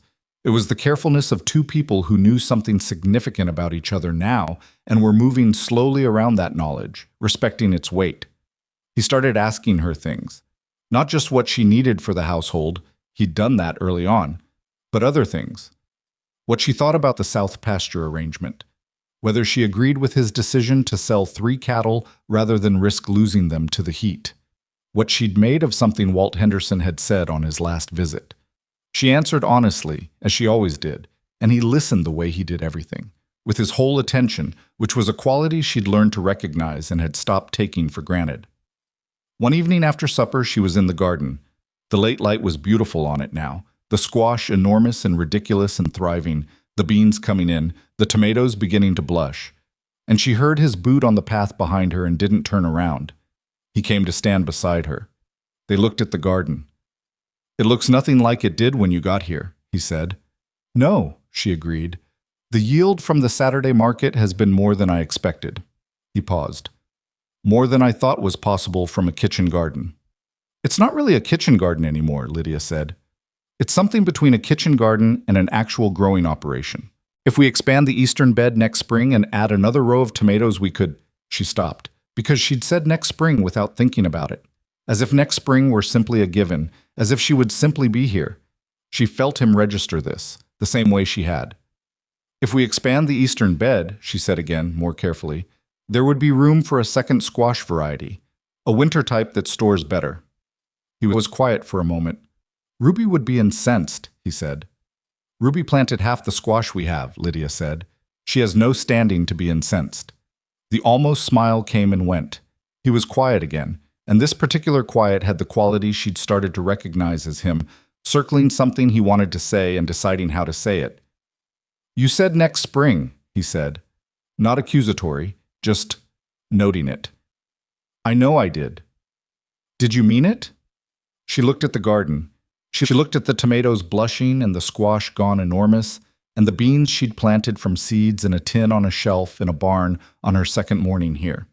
She thought about the carpet bag, unpacked, under the bed upstairs.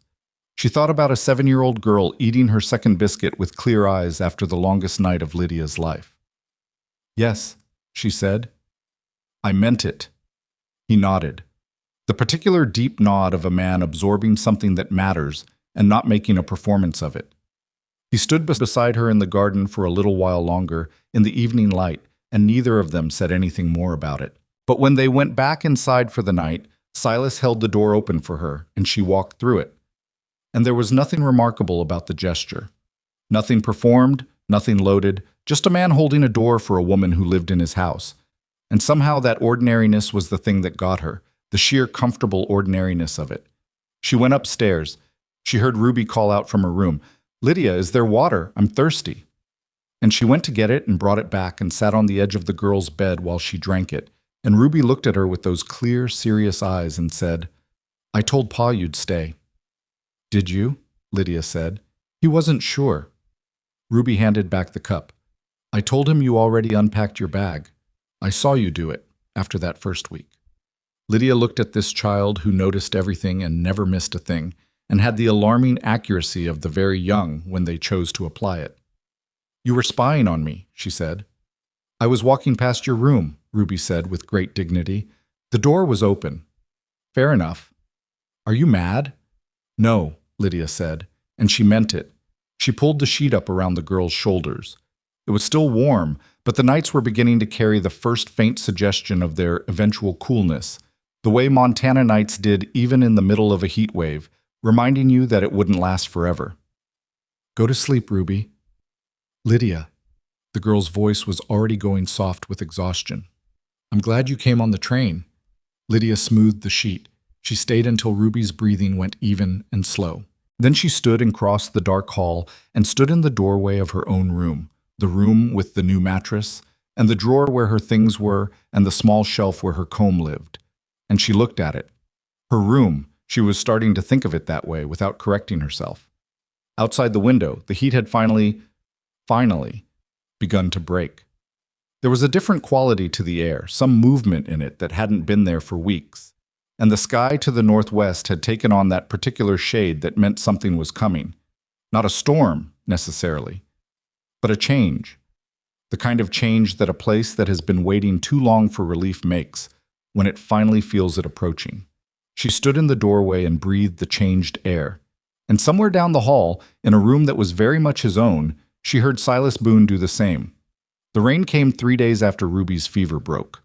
It didn't arrive gently. Montana rain rarely did. It came in overnight with the kind of conviction that suggested it had been building pressure for weeks, which it had. And by morning, the dry creek had water in it again, and the cattle were standing in the north pasture with their faces turned up, and Silas was at the kitchen window with his coffee, watching it fall, and something in his shoulders had come down from where they'd been sitting for most of July. Lydia noticed the shoulders. She noticed most things about him by now, which was the kind of awareness that arrived quietly, and then, once you acknowledged it, was impossible to unknow. The south pasture will flood if it keeps up, he said, not turning from the window. Will it keep up? Probably not, but it might. Then it's a better problem than the one you had last week, she said, and put a plate of eggs in front of his usual chair. He turned from the window, looked at the plate, looked at her. That's one way to see it, he said. It's the correct way, she said. He sat down without arguing, which she had come to understand was his version of agreement. Ruby appeared on the stairs in her nightgown, hair doing something complicated on one side from sleep, and announced that she could hear the rain, and was it a flood? She said flood with the specific hopeful energy of a child for whom a flood would be primarily interesting rather than primarily catastrophic. Lydia told her it was not a flood and put oatmeal in front of her, and Ruby sat down and ate it with the returning appetite of a child who had been sick and was now intent on making up lost ground. The rain lasted 2 days, not enough to flood, enough to matter. When it stopped, the sky had the washed clean quality that follows a long-awaited thing, and the temperature dropped 10 degrees and held there, and the whole ranch breathed differently. So, August arrived, and with it a shift in the way things stood in Harlan Creek. Not a dramatic shift. Nothing announced itself. No one made speeches. But Lydia was aware of it in small ways when she went into town on Saturdays for the market. The way people spoke to her now was different from the way they'd spoken to her in July. In July, there had still been the careful quality of a community that wasn't sure what to make of her, that was watching to see how the story resolved. Now something had resolved, though she couldn't have said exactly when. Mrs. Pratt at the dry goods store, who had pointedly not acknowledged Lydia for her first 3 visits, asked her on a Saturday morning in early August whether the squash variety she was selling would keep over winter and how she preserved her tomatoes. And they stood at the counter for 20 minutes talking about root cellar management. And when Lydia left, she was carrying a length of muslin Mrs. Pratt had given her at no charge, saying she had too much. She didn't think Mrs. Pratt had too much. She thought Mrs. Pratt was making a gesture, in the specific way of a small-town woman who regrets a slight but won't say so directly and instead makes a muslin gesture. Lydia took the muslin. She was not too proud to let people correct themselves. At the Saturday market, old Peters, the feed store owner, stopped by her table and stood there with his thumbs in his suspenders, looking at the vegetables with an expression of someone about to say something he'd been turning over for a while. That Boone Ranch was going to seed, he said finally, with the bluntness of a man who considered diplomacy a city invention. Since Catherine passed, Silas is a good man, but he was getting swamped. I was managing, Lydia said, because she was not going to agree with criticism of Silas with Silas not present. He was surviving, Peter said. That's not managing. He looked at her. Things look different now. Things are different, she said. That tends to happen when someone does the work. He nodded, satisfied, as if she'd confirmed something, and moved on. She thought about that on the wagon ride home. Things are different. Said it to herself quietly, not to the day or to Silas who was driving, just to herself, testing whether it felt true. It did.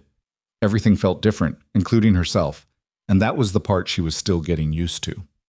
It was in the second week of August that Silas said the thing he'd been working his way toward for longer than she'd recognized. They were in the kitchen after supper. Ruby had gone to bed on time, which was unusual. She'd been wearing herself out during the days since her recovery, trying to reclaim everything she felt she'd missed during 3 days of enforced rest, and by evening she was genuinely tired rather than negotiably tired. Silas had the ledger out, but he wasn't writing in it. He was just sitting with it open and his pen in his hand and his eyes somewhere past the page. Lydia was sewing. She'd been working her way through the household's mending in the evenings, a task that nobody had formally assigned her, but that she'd taken on because clothing that needed mending was clothing that was failing, and she did not allow things under her care to fail if she could help it. He closed the ledger. She didn't look up. He set the pen down. She could hear the specific quiet of a man organizing what he was going to say, which was different from his regular quiet. "I've been thinking," he said. "About the south pasture?" she said, because she was giving him an exit if he needed one. "No." He paused. "About you." She put the sewing down, not dramatically. She just set it aside and gave him her attention, because he'd earned that. He was looking at his hands. He had the look of a man who has rehearsed something and is now discovering that the rehearsed version doesn't fit the actual moment, which meant he was going to have to say the real thing instead. She waited. "When I brought you out here," he said, "I told you I had no other promises to make. Just work and wages and a place to sleep." I remember, she said. I meant it then. He looked up. I don't mean it anymore. The kitchen was very quiet. Outside, an owl had started up somewhere near the barn. That low, patient sound. You've been here 4 months, he said. I know that's not long. I'm not… He stopped. I'm not a man who says things he doesn't mean, so I want to be careful about what I say. Say it carefully then, Lydia said. But say it. He looked at her with those steady gray eyes and said, I don't want you to leave. Not as an employee. Not as someone passing through on her way to a better situation. I want you to stay as… He stopped again. Ruby asked me last week what I would do if you left. I told her I didn't know. She told me I should do something about that. The almost smile, faint. She's 8 next month. She's already better at these things than I am. Lydia pressed her lips together briefly against something that wasn't quite a smile. She really is, she said. I'm asking you to marry me, he said, plainly, without decoration. Not because of the ranch, not because of Ruby, though she is, she's part of it, she's part of everything, but because you are the most capable and honest person I have met in a very long time, and I have been sitting here for 4 months watching you fix things that I had given up on, and I don't want to watch you fix them and then lose you. He looked at the ledger, looked back at her. I know this isn't the arrangement you came here expecting, and I know I'm not the man you came here for. No, Lydia said, you're considerably better. He looked at her, really looked at her. The man I came here for tore my photograph in half and walked away without a sentence, she said. The standard was not high. Lydia. I'm not making a joke, she said, though her voice had softened. I'm telling you the truth. Clarence Hodge did me the greatest favor of my life, and I have thought about that almost every day since July, and I still find it strange. She looked at her hands, which were still for once, no sewing to occupy them. I came here with nothing and I built something, with you, and I… She looked up. Yes, she said. That's the answer. Yes. He didn't move for a moment, like a man who had prepared himself for a longer negotiation and was adjusting to the fact that it was over. Just, yes, he said. Did you want a speech? No, he said immediately. Then yes, she said. That's all there is. He did reach across the table and take her hand, which was not his usual manner. He was not a demonstrative man, and so the gesture meant more than it would have from someone else. His hand was rougher than hers, which were not smooth themselves, and it held hers with the same firm purposefulness with which he did everything, and she thought, this is right, not perfect, not without uncertainty, but right in the way that a level shelf is right, or a well-planted row, or a door that closes properly against a Montana winter. Solidly right. He let go of her hand after a moment because they were both practical people, and sentiment had its limit in this household, but the letting go didn't undo the gesture. It was already in the room. It was part of what they were now. I should tell Ruby, he said. She already knows, Lydia said. He looked at her. She told me she told you to do something about it, Lydia said. She also told me 3 days ago that I should say yes. She paused. She presented it as advice. It was more of an instruction. He sat back in his chair and looked at the ceiling briefly, with the expression of a man reckoning with the particular force of nature he had raised. She's going to be insufferable about this, he said. She's going to be delighted, Lydia said.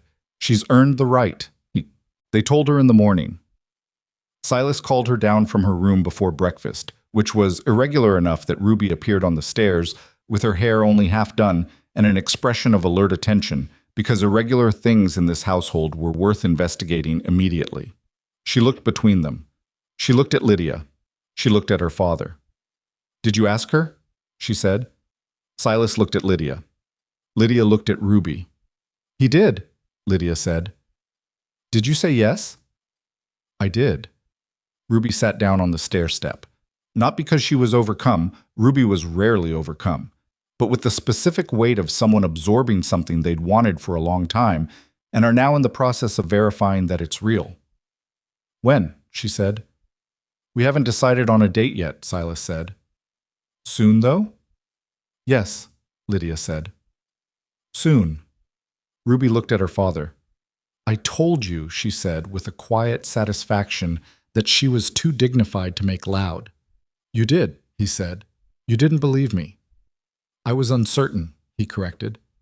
That's the same thing, Ruby said, and stood up and came the rest of the way down the stairs and went to the kitchen and began setting the table for breakfast with an air of someone who has resolved a concern and is ready to move forward.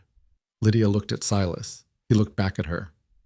She's going to tell the Hendersons today, he said. I know, Lydia said. Walt will be insufferable too. Walt is always insufferable, Lydia said. At least he'll mean well. The wedding was set for the last Saturday of September, which gave Lydia 6 weeks and gave Ruby 6 weeks of visible anticipation that expressed itself mostly as an increased interest in the logistics of the event and a series of pointed questions about what Lydia was going to wear, whether there would be cake, not pie, cake, there was a meaningful difference, and who specifically was invited. Lydia answered patiently because the questions themselves were the point, not just the answers. Ruby was building this thing in her mind, making it real in her way, and that was worth the patience. Ellie Henderson cried when she heard, not from sadness.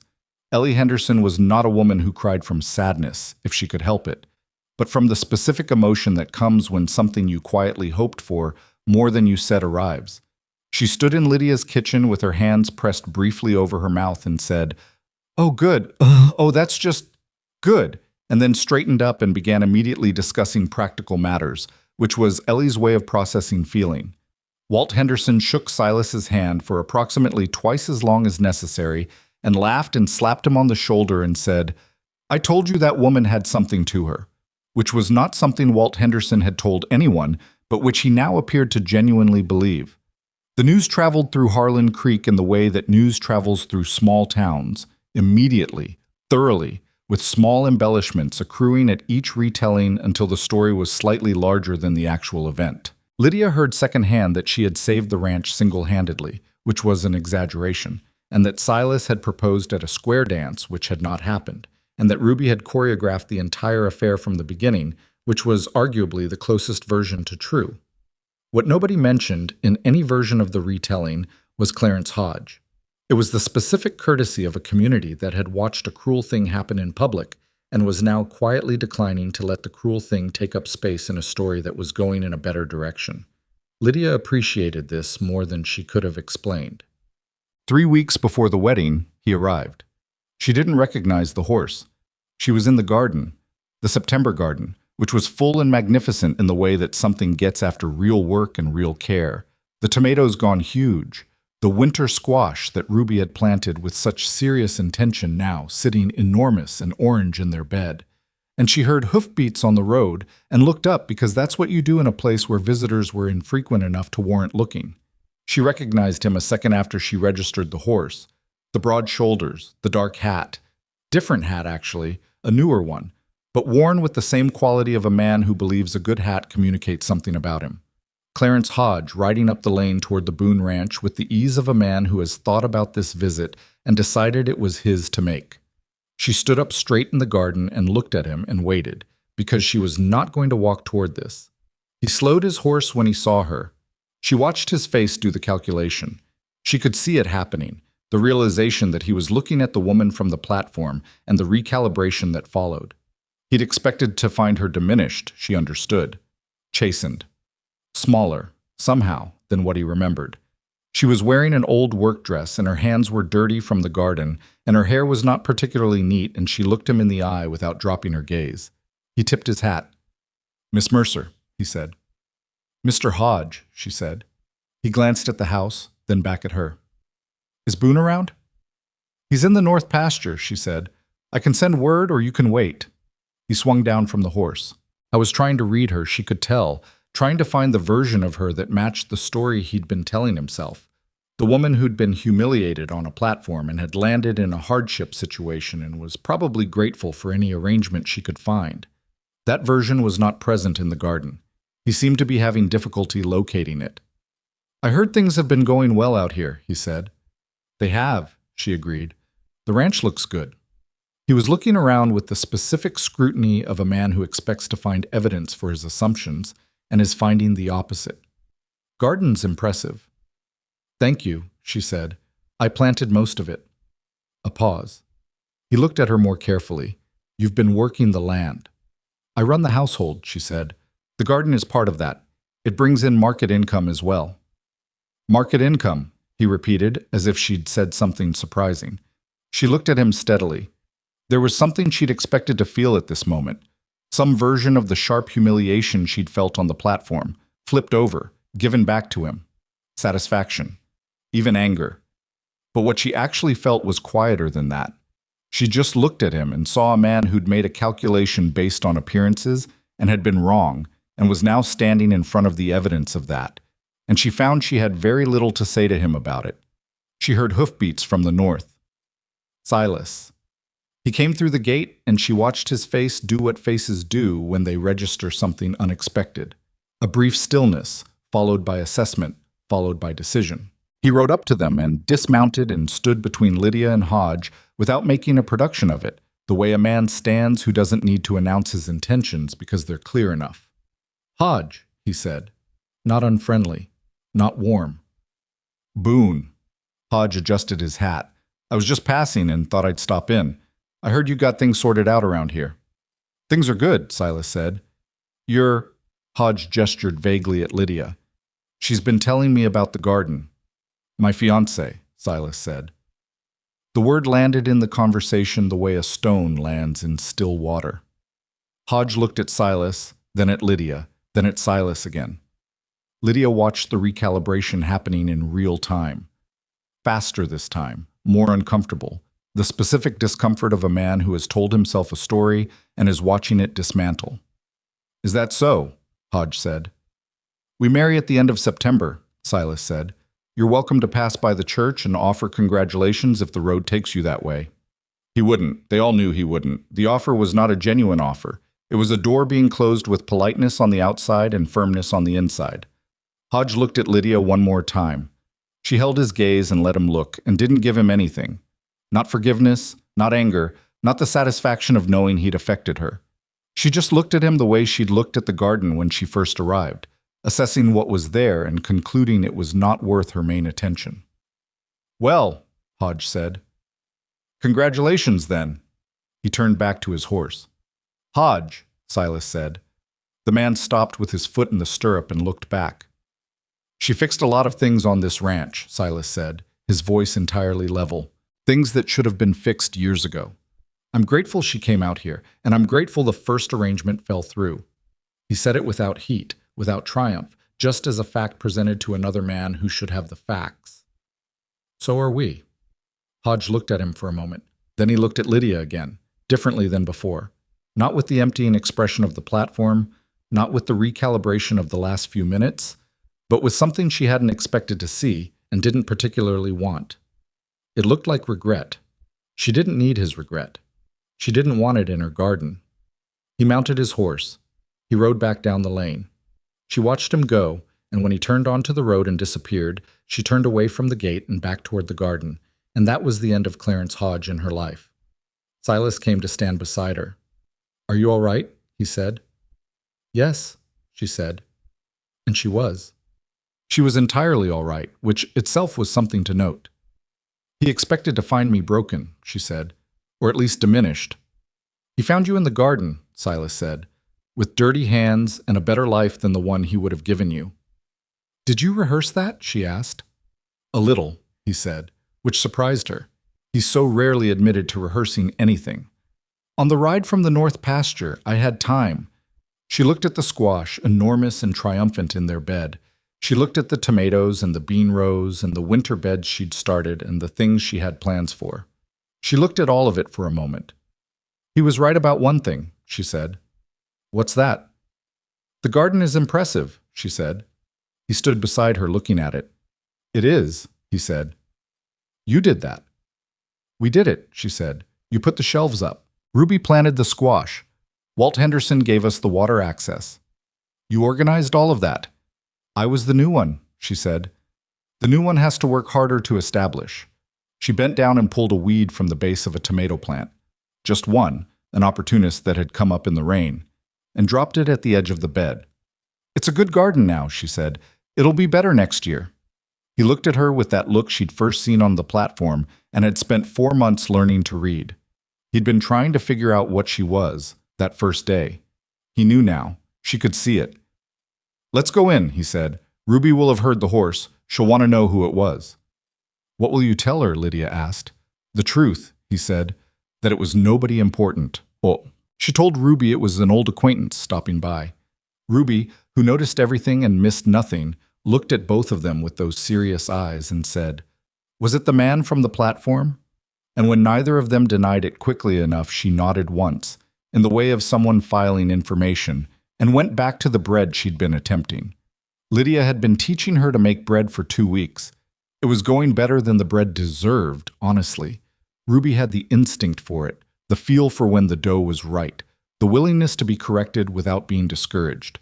Today's loaf was sitting on the counter looking like something that would actually be edible. It smells good, Lydia said. Ruby felt the top of the loaf with her fingertips the way Lydia had showed her. It's right, she said. I think it's right. Put it in 20 minutes. Ruby did the timing in her head. Then it'll be ready at supper. That's the idea.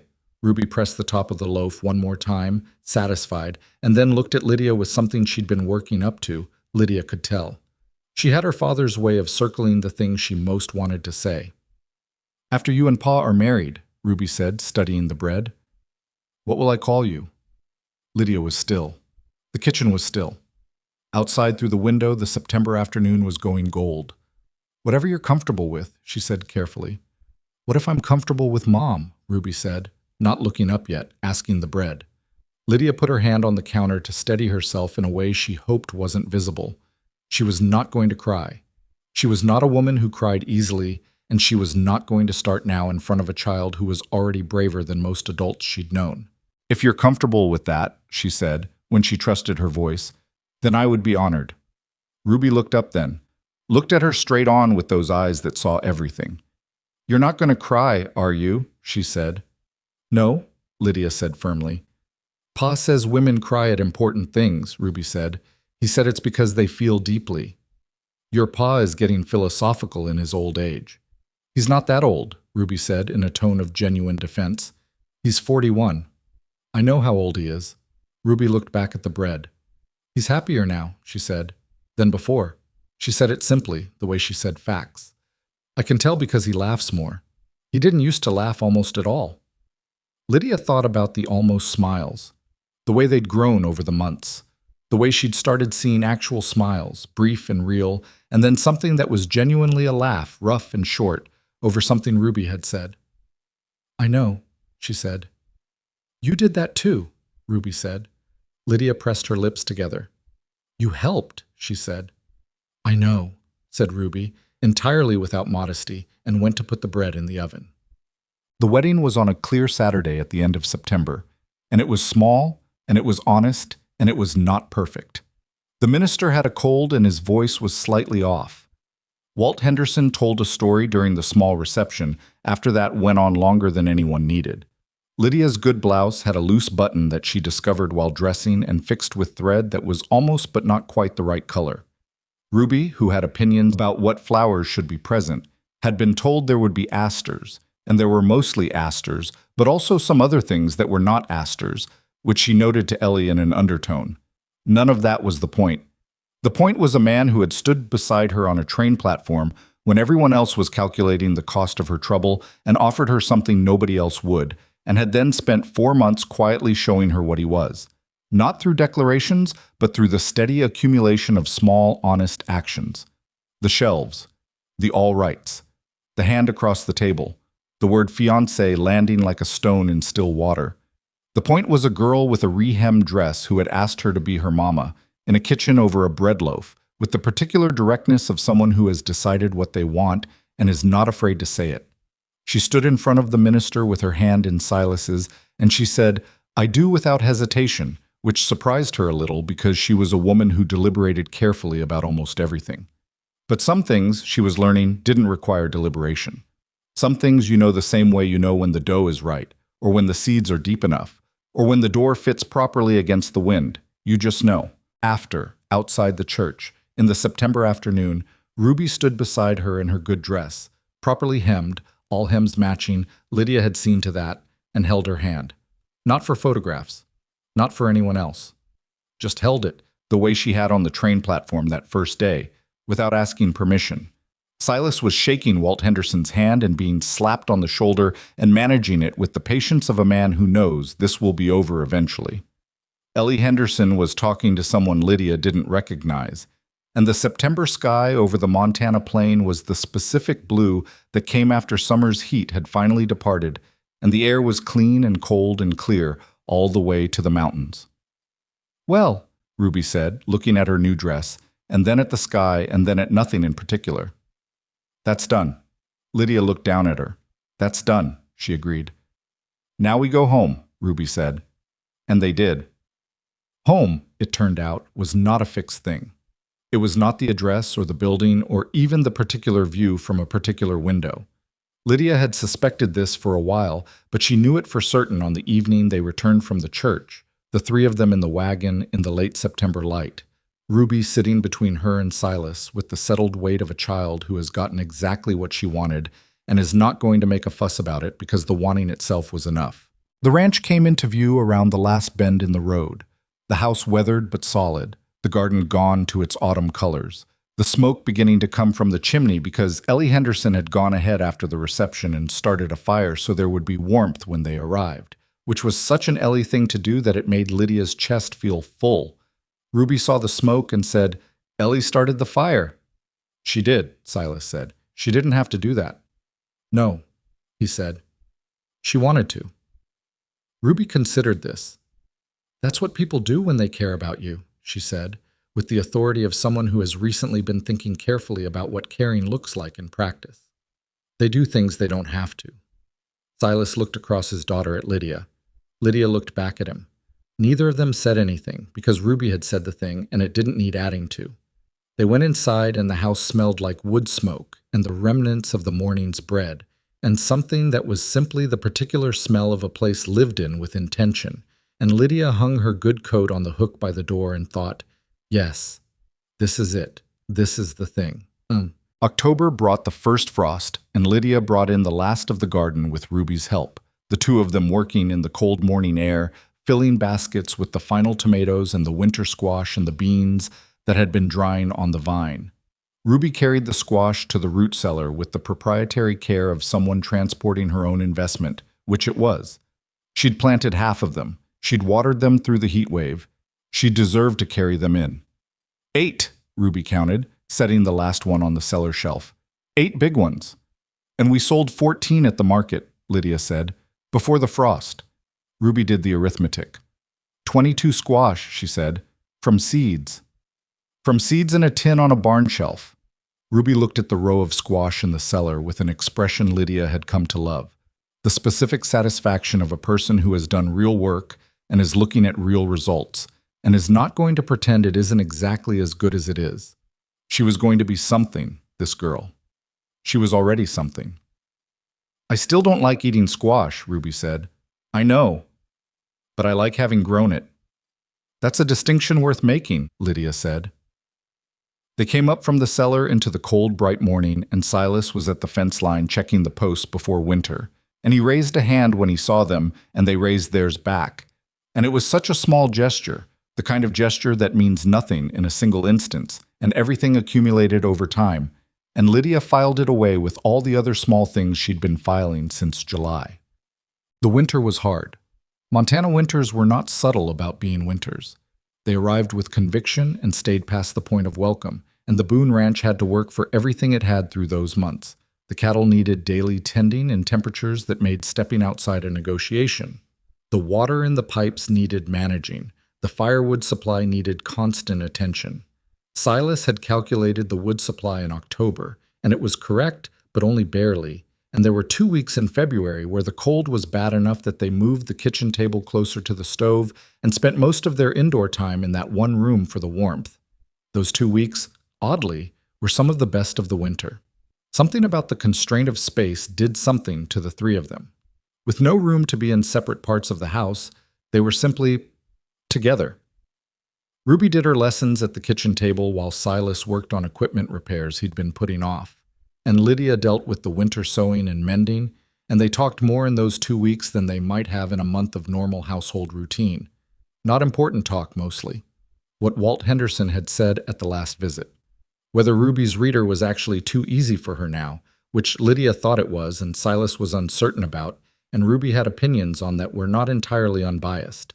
The names of the clouds that were building over the mountains. The kind of talk that families make without realizing they're making it, the loose daily weave of shared attention.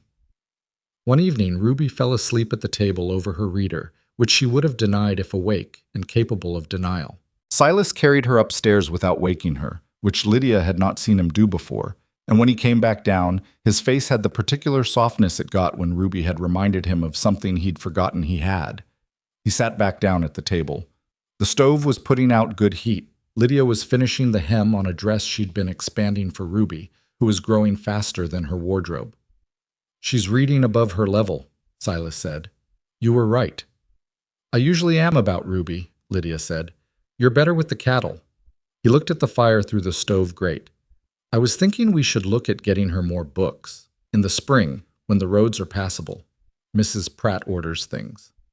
"I already talked to Mrs. Pratt," Lydia said. "She has a catalog. We can look at it in March." He looked at her. "When did you talk to Mrs. Pratt?" "December, when I went in for the muslin." He shook his head slightly.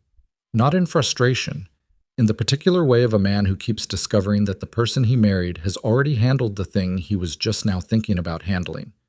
She'd noticed he found this both relieving and slightly destabilizing, the way it is when you've been the only one managing things for a long time and you have to learn how to share the load.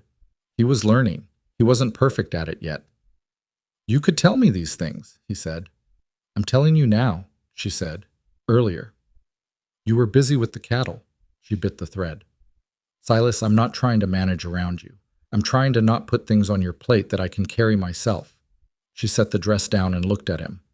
"If I did it wrong, tell me and I'll do it differently." He looked at the fire again. He had the look of a man examining his own reaction and finding it not entirely fair. "You didn't do it wrong," he said. "I'm just not used to someone handling things." "I know," she said. "I'll warn you next time I talk to Mrs. Pratt." The almost smile. Still there, after all these months. Still worth watching for. "That would help," he said. Spring came the way Montana. Springs came reluctantly, and then all at once, like something that had been making up its mind. The snow was gone by mid-April, and by the first week of May. The ground was workable, and Lydia was in the garden turning the winter beds over with a particular feeling she'd been looking forward to since October. The feeling of starting again with more knowledge than you had the last time. That was the best thing about a garden, she had come to believe. It gave you a second chance every year. It didn't hold last year's mistakes against you. It just offered you the ground and the seeds and the season and let you do better. Ruby was beside her, of course. Ruby was always beside her in the garden. She'd grown 2 inches since fall, and her reader had been replaced with 3 new books from Mrs. Pratt's catalog, and she was in the middle of a period of intense self-education that involved reading at meals, reading before bed, reading in the garden between tasks in a way that required Lydia to remind her periodically that the seeds were not going to plant themselves. "I'm thinking," Ruby said, not looking up from the book. "Think with your hands in the dirt," Lydia said. Ruby sighed with the drama of someone who has inherited her father's stoicism, but is occasionally overcome by the sheer inefficiency of people who don't understand that reading and working are compatible. She put the book on the fence post and picked up the trowel. "What are we starting first?" she said. "The tomatoes," Lydia said. "Same bed as last year, rotated 1 position east." "Why rotated?" "Because tomatoes in the same spot 2 years running pull the same nutrients from the same soil. You rotate the bed and the soil has time to recover and the next crop grows better." Ruby considered this with her head tilted. "Is that true for people too?" she said. "Moving to a new spot so you can recover?" Lydia paused with the trowel in her hand, looked at this girl who asked questions that landed sideways and struck true. "Sometimes," she said. "Yes." "Is that what you did?" Ruby asked. "Coming here." The garden was very quiet in the morning light. Somewhere near the barn, the rooster was making his usual complaints. "I suppose it was," Lydia said, "though I didn't know that when I came. I thought I was planting in the same spot as before. I didn't know I'd moved until I was already here." Ruby thought about this. Then she began making holes in the bed for the tomato seedlings with the focused care she brought to everything that mattered. "I'm glad the spot you moved to was here," she said. "So am I," Lydia said.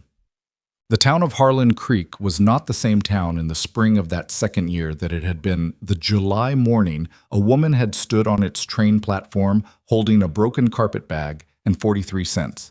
Or rather, the town was the same, but Lydia's place in it had changed so completely that the place itself seemed different. She knew people now. Not just the Hendersons, not just Mrs. Pratt. She knew Dr. Callahan well enough to stop and talk when she saw him in the street, and he knew Ruby's medical history and asked after her with genuine interest. She knew the woman who ran the boarding house, a Mrs. Yuen, who had the best vegetable prices in town, and with whom Lydia had worked out a quiet arrangement to supply the boarding house kitchen with garden produce through the summer. She knew which stalls at the Saturday market were reliable and which sold last week's tomatoes as this week's, which was a thing she objected to on principle. When she walked through Harlan Creek, people nodded. Not the careful, calculating nods of a town deciding what to make of her, but the easy nods of a place that had decided and moved on. She was Lydia Boone. She ran the Boone Ranch household. Her garden was the best-producing kitchen garden in the valley, as old Peters had informed her twice, with the specific pride of a man who has taken partial credit for something he had no hand in. Her husband was a good man, and her daughter was the most serious child in 3 counties, and that was the story Harlan Creek told about her now. She didn't know when the story had changed exactly. She thought probably it had changed a little at a time, the way most things change. Not in the moment of the grand gesture, but in the accumulation of small, ordinary ones.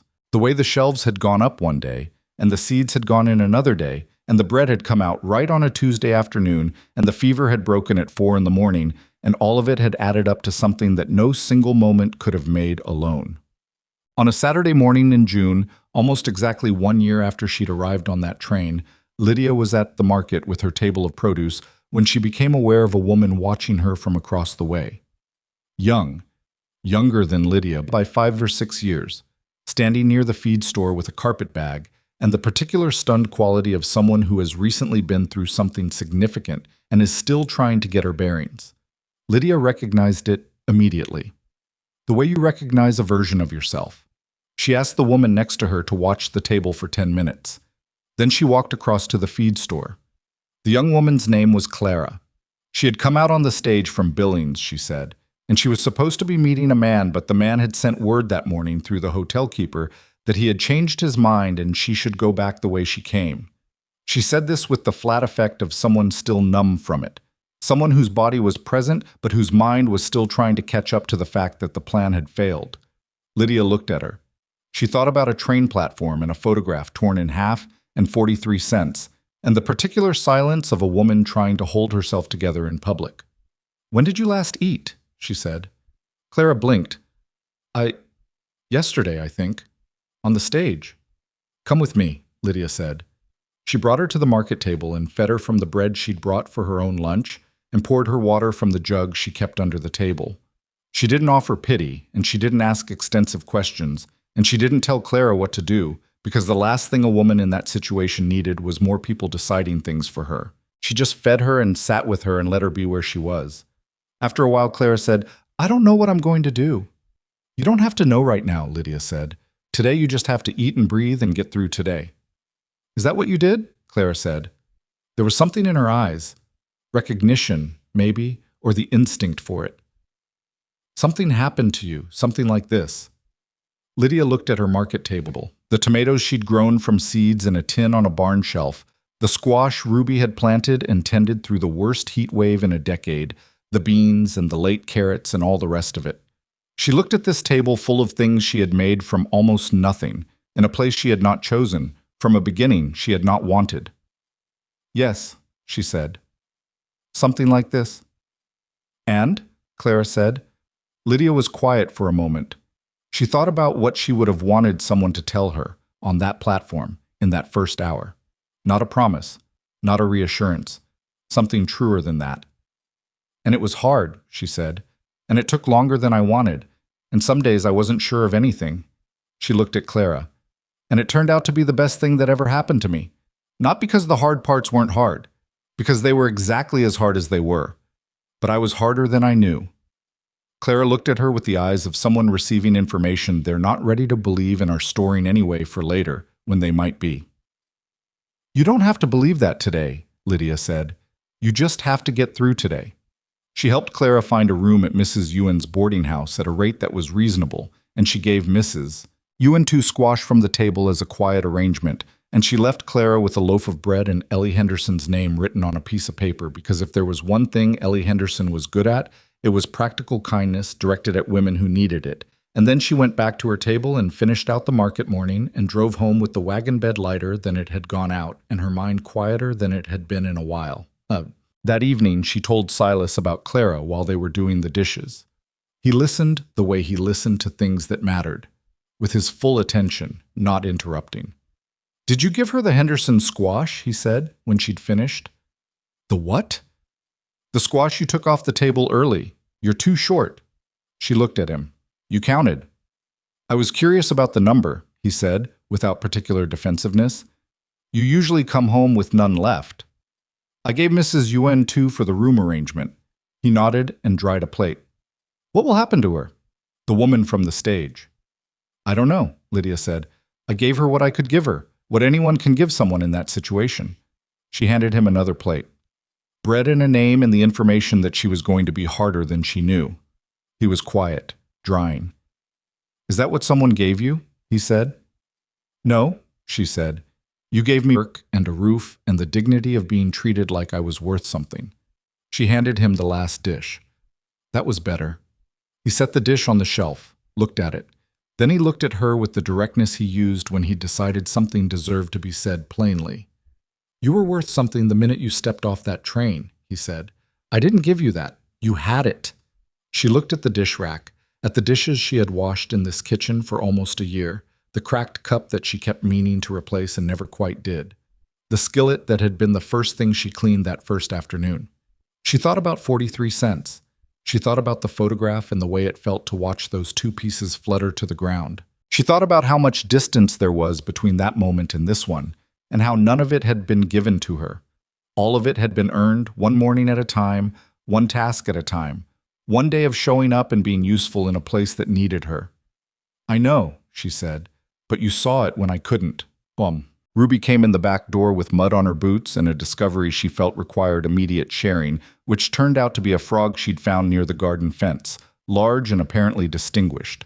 She held it out to show them, and Silas looked at it with the resigned expression of a man who has been shown many things over 8 years of parenthood and has made his peace with most of them.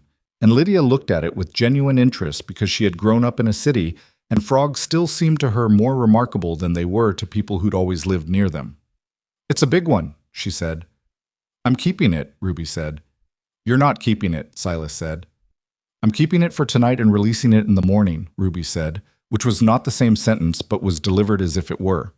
Silas looked at Lydia. Lydia looked at Ruby. One night, she said, and not in the house. Ruby accepted this with the grace of someone who had asked for 10 and gotten 3, and recognized 3 as a win.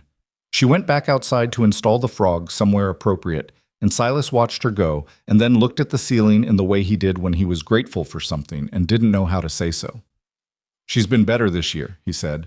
Happier. She's 8, Lydia said. She's supposed to be happy. She wasn't always. He looked at the door. Ruby had gone out. Before you came. She was good. She was fine. But she was... He searched for the right word in the way he always searched. She was managing herself. A 7-year-old shouldn't have to manage herself. Lydia thought about the first day. The serious face at the top of the platform steps. Are you going to cry? My pa says crying doesn't fix anything. A child who had learned to be self-sufficient out of necessity and was very good at it and had been doing it for years in the absence of anyone to teach her, she didn't have to. She still manages herself, Lydia said, but now she has people. She has you, Silas said. She has us, Lydia said. You were always there. I just filled in some gaps. He shook his head. You built the whole east wing, he said, and it took her a moment to realize he was talking about the house, and also not talking about the house.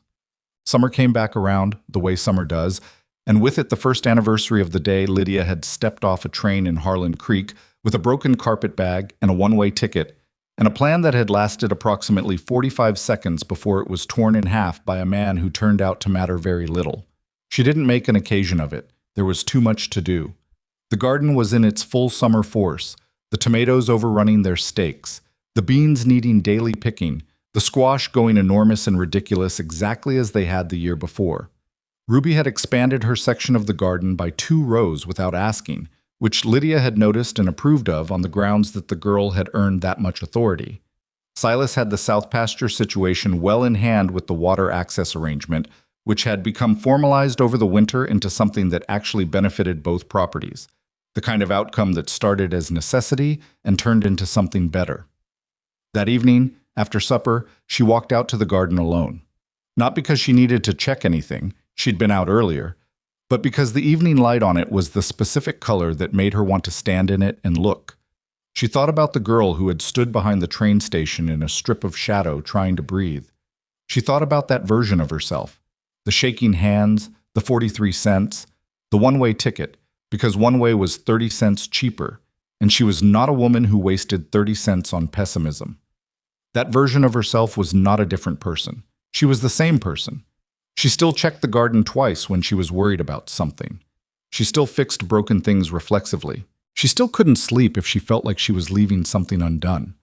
Those things hadn't changed. What had changed was the ground beneath them, the thing she'd been putting her roots into. A year ago, the ground was nowhere. She had been suspended, unmade, the photograph in pieces on a platform. Now she was somewhere. She was precisely and specifically somewhere, in a garden in Montana on a summer evening, in a life she had not planned and could not have imagined and would not trade for anything she'd arrived hoping for. The rejection that had felt like a catastrophe was the best thing that had ever been done to her, not because it wasn't cruel, it had been, but because it had removed her from a plan that was wrong for her and deposited her at a train station in a town with a man who needed the kind of person she was, and a child who needed someone to be present for her, and a garden that needed someone who understood that neglected things were not ruined things, they were just waiting for the right attention. She heard the back door. Footsteps. Then Ruby was beside her at the garden fence, still in her supper clothes, her hair escaping its braid the way it always did by end of day. "I saw you come out," she said. "I know," Lydia said. "You see everything." "Pa's doing the dishes," Ruby said. "He said it was his turn." Lydia looked at the garden. "Is it?" "It's always his turn according to him," Ruby said, with the particular world weariness of a child who has watched this negotiation play out repeatedly. "But you usually do them anyway." "Tonight he's doing them," Lydia said. Ruby leaned her elbows on the fence rail.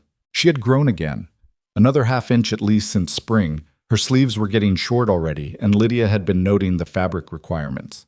She looked at the garden with the same look she'd had in October with the squash in the cellar, the satisfaction of real work and real results, held without performance. "The tomatoes are better this year than last year," she said. "They should be," Lydia said. "We rotated the bed." "Like you said," Ruby looked at her sideways. "People and gardens." "Don't get philosophical on me," Lydia said. "You've been reading too much."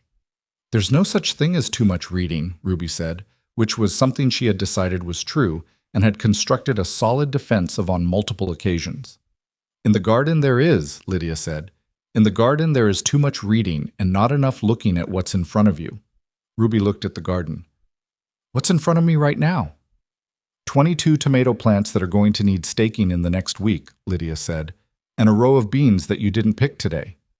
"I was going to pick them tomorrow." "Tomorrow is one day further past when they should have been picked." Ruby pushed off the fence with a sigh that was mostly for effect.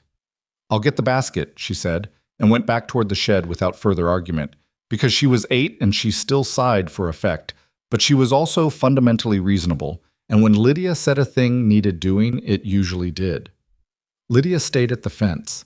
The evening light was doing its best work on the tomatoes now, hitting them at the angle that made them look painted rather than grown.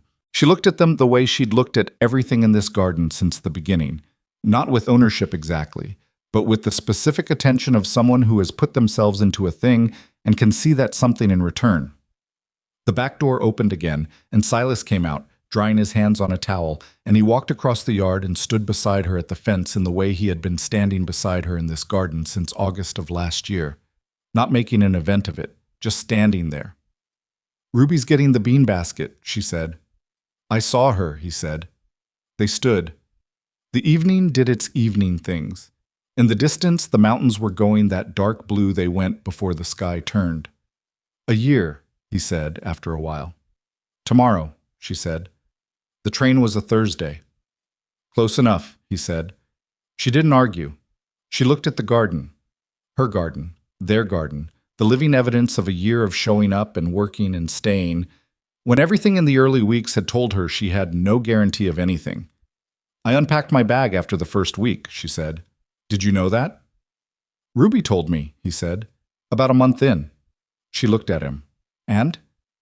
"And I thought, good," he said simply. "I thought, good. Don't leave." Ruby appeared from the shed dragging the bean basket with the determined air of someone performing a task under duress, but performing it anyway, which was, Lydia thought, an excellent quality. An excellent quality to have and to teach and to model and to live by. Don't wait for the conditions to be perfect. Don't wait for the plan to be what you expected. Show up. Do the work. Stay for the night that tests you and the morning after and the year after that. Put your things in the drawer and your name on the gate and your hands in the soil. Build it. Every day. Build it. Not because it will be easy or clean or free from the ordinary damages of weather and time and human imperfection, but because the building itself is the point. Because a life made from what you do with what you've been given is worth more than anything you were simply handed. She knew this now. Not as something she'd been told. As something she'd grown, from seeds in a tin on a barn shelf, in ground that needed only the right attention to become what it had always had the capacity to be. "Come on, Ruby," she said. "Let's get those beans in before we lose the light." And the three of them went into the garden together, in the last of the summer evening, and they worked until the basket was full and the light was gone, and the Montana sky above them had turned every color it knew how to be, which was all of them, and it was enough. It was more than enough. It was everything.